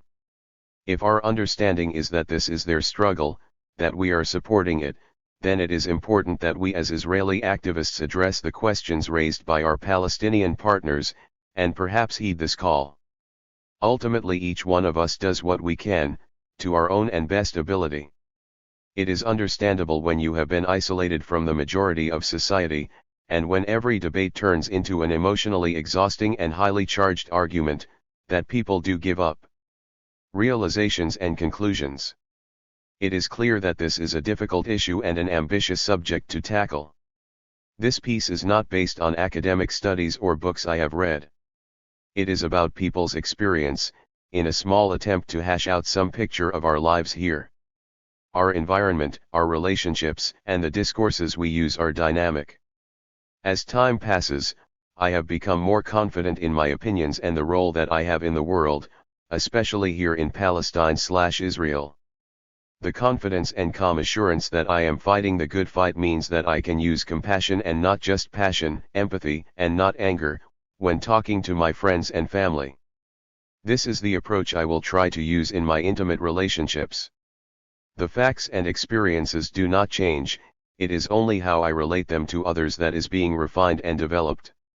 I remember clearly the day my father began using the word apartheid to describe the reality here with no apprehension. Even if things move only a little bit, it becomes a big deal. I do wonder what makes me different from them. If they're so curious, why don't they come and see what is going on with their own eyes? I have no satisfactory answer, but these questions do occupy my mind. How does one explain that due to basic human rights violations, restrictions on movement, blatant land grabbing, and violation of international law, our solidarity is anchored in a deep conviction about right and wrong? Acquiescence is simply not possible. This is something that brings the aligned together. We do not have to defend, argue about, or explain to one another why it is we do what we do. It is clear to us why. Perhaps our successful relationships with non-aligned friends and family are a sort of rebellion in their own right, rebelling against the idea that we cannot hold opposing opinions and still have healthy relationships. My activist comrades, close confidants, family, and non-aligned friends are all part of my community. They are my support network, within which I can function as a better activist. I gather strength from their support. I could not do what I do without them. Ruth Edmonds. Another Land. This text is both personal and political, and in it I want to sum up a little more than a year of intensive activity within the framework of AATW. The group's activity affected my life, my identity, the spaces of my personal and political activity, and the way I perceive them. Now, as I sit to write this piece, I look back and wonder at what point in time and space the decision was made in my heart to become an activist, in a radical way, in spaces that until then were conceived as far, threatening, and dangerous in my mind, and with people that until a little more than a year ago I didn't know at all, or knew only superficially. I try here to inject a little order into the vast experiences I've had over the last year, and place them in a coherent narrative in time and space. It is perhaps a personal spatial autobiography of border crossing and activism. Becoming an activist. In December 2008, the Israeli army began Operation Cast Lead, a war against a civilian population in the Gaza Strip during which more than 1,000 civilians were killed, among them hundreds of children. At the end of May 2010, the famous flotillas made their way toward Gaza with the goal of breaking the siege. The army's attack on one of the boats ended with the murder of 9 Turkish activists along with a wave of pseudo-patriotic support for the army and criminal Israeli policy, both in the media and Israeli public discourse. I was opposed to the siege of Gaza, furious about Operation Cast Lead, and felt nausea and disgust toward the public discourse following the flotilla. Despite this, I made do with posting comments and Facebook statuses as well as participating once in a demonstration in front of the Ministry of Defense in Tel Aviv, and again felt that I was not doing enough. I knew it was possible to do more, but didn't know exactly what. I was afraid to go to Bil'in, the village seemed distant in my mind, threatening and frightening, but I heard about demonstrations in Sheikh Jarrah in East Jerusalem.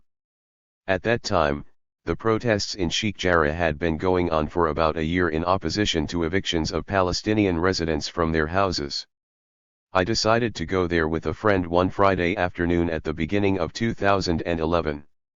That was my first real border crossing, a demonstration in a Palestinian neighborhood in East Jerusalem, in which Jews and Arabs participated together.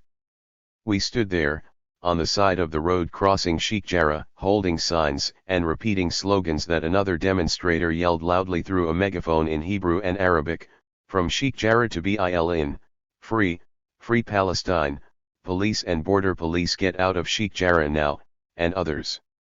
But one slogan that repeated itself with minor variations caught my ears in a special way: Sheikh Jarrah, don't despair, we'll stop the occupation. This slogan was repeated, each time with the name of a new place, once Bil'in, once Maasera, once Beit Omar, once Anailan, and once Nabi Saleh. As I sat on the bus with my friend on our way back to Tel Aviv, I mentioned to her that I'd heard about the demonstrations in Bil'in and had also heard something about Anailan, but that I didn't know the other names I'd heard at the protest. I wrote down the names and places in my notebook, and when I returned home I immediately checked name after name on Google, and was amazed to discover that indeed in all those villages, for months and years, Israeli supporters mostly from the group ATW had joined Palestinian demonstrators. I discovered that although I customarily read the paper every day, and was generally conversant in world news, politics, and culture, I actually didn't know what was going on an hour's drive from my own home. Agitated by these revelations, I decided I needed to go out to these demonstrations and see them with my own eyes. Within a week, I had participated in a demonstration in Maasera. It was the first demonstration I'd attended that Palestinians had organized and in which most participants were Palestinian. For the first time in my life I stood opposite Israeli army soldiers, together with Palestinian demonstrators. This was a jarring experience, from the Palestinian flags carried by some of the participants to the gas canisters used by the soldiers to disperse the protest. Nonetheless, the following week I went to Beit Omar, and the next one I went to Bil'in. Nabi Saleh and Anailan took a bit longer, but in the end I went to those villages too. From that moment onward I can say with certainty that my life changed. This shift was reflected in how I began to spend my Fridays.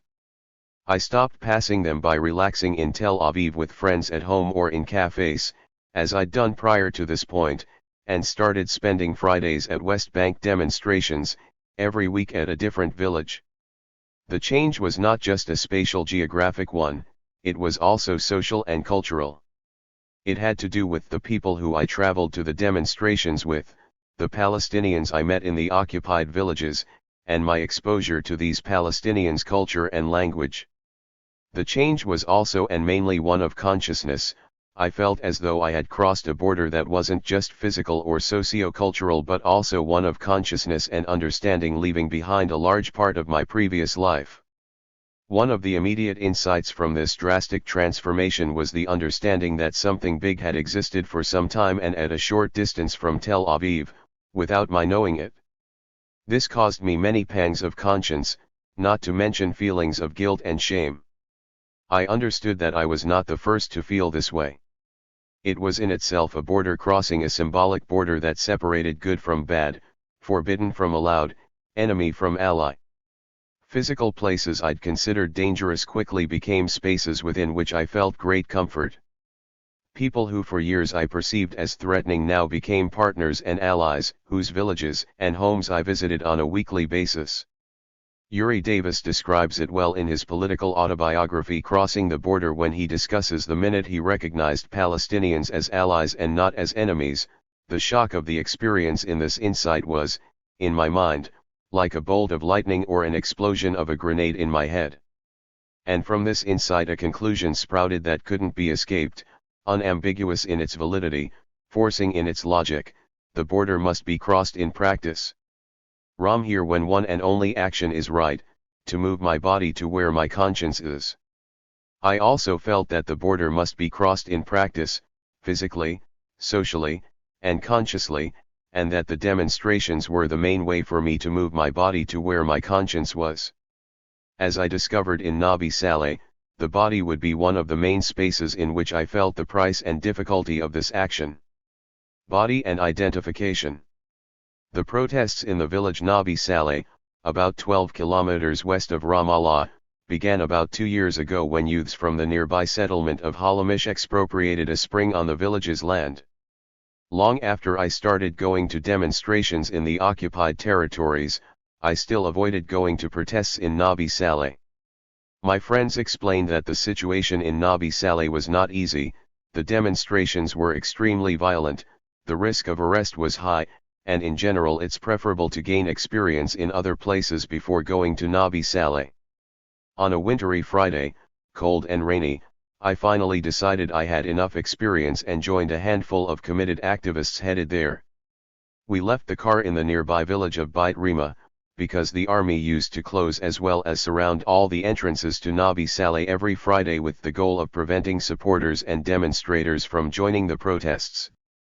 From Beit Rima we had to march down toward a valley below Nabi Saleh, and from there to climb the mountain, evade the patrolling soldiers, and enter the village, a matter of about an hour and a half of fast walking. On the side of the mountain, climbing rocks slippery from the rain, I found myself covered in mud and had to stop to catch my breath.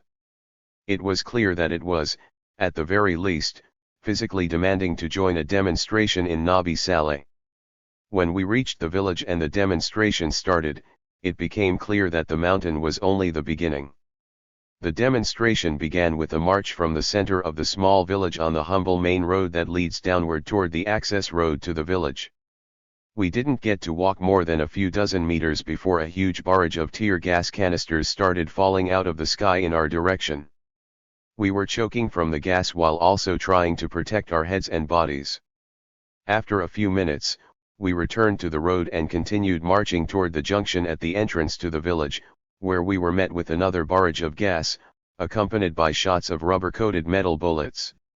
This sent us running into the village as well as the houses on the side of the road. Choking, red-eyed, coughing, and crying, a few of us entered one of the houses. The woman living there brought us onions and hot tea, so we sat for a moment before returning outside.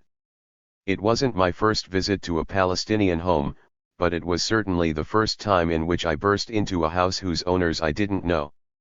The physical experience and the fear of what was going on outside were shared by all of us, Palestinians and Jewish Israelis, and to a large extent, eased the differences between us. The borders placed between us were crossed within a few minutes of the start of the demonstration. but other borders were also crossed, borders between public and private spaces, between home and outside, and between safe and dangerous spaces. For the first time in my life I felt safer in a Palestinian home than outside with soldiers from the very army I also had served in. The Palestinian home that I entered instantly turned into a place that created and strengthened solidarity.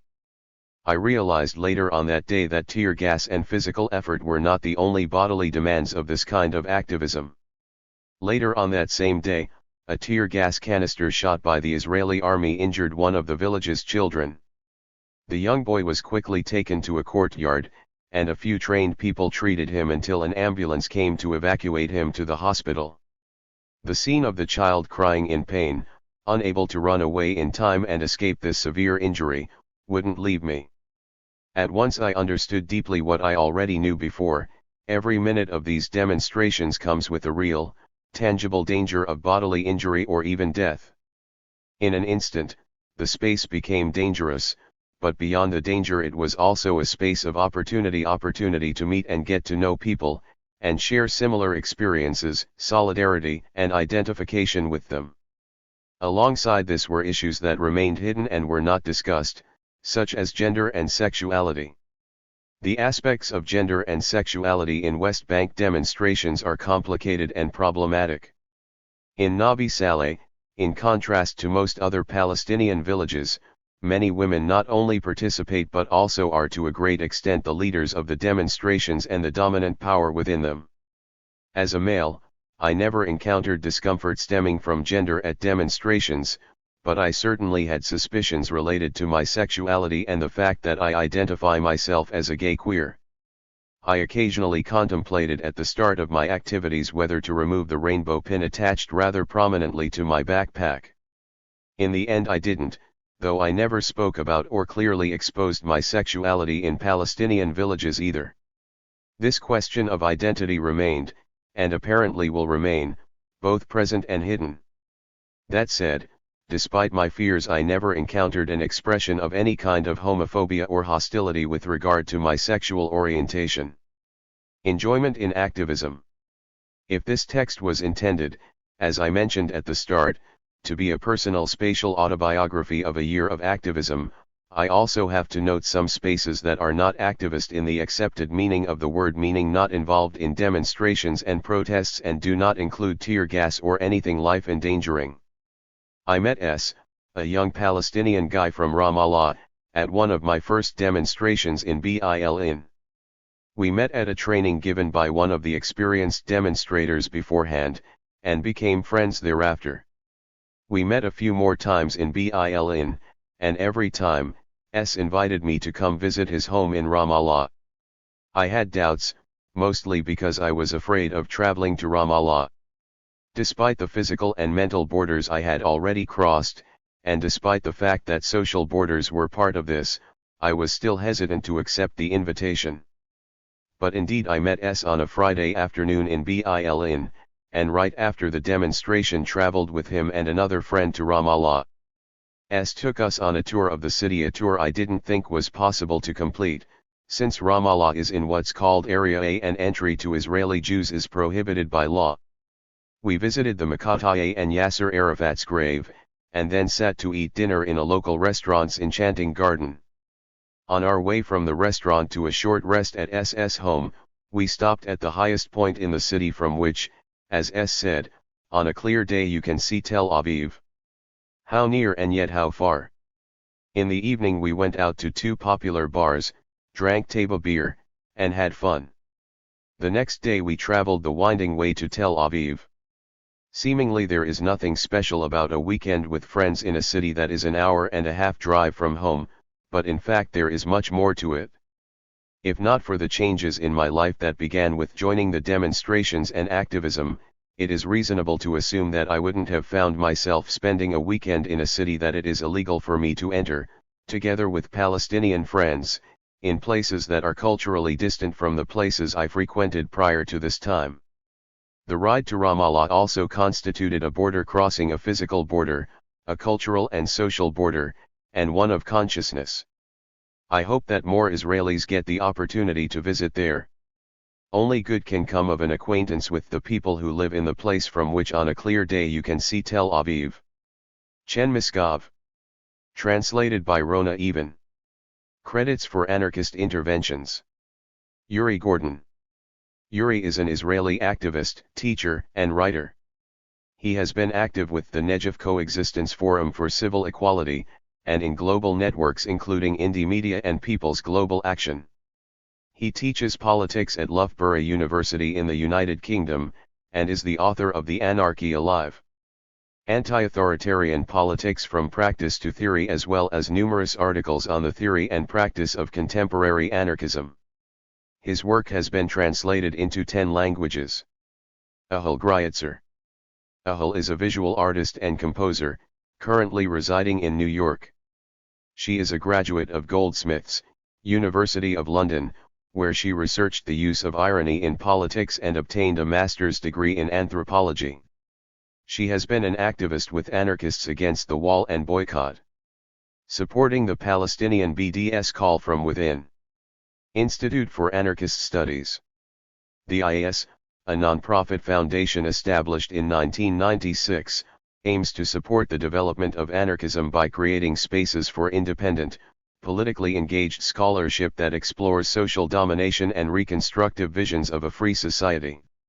All IAS projects strive to encourage public intellectuals and collective self-reflection within revolutionary and/or movement contexts.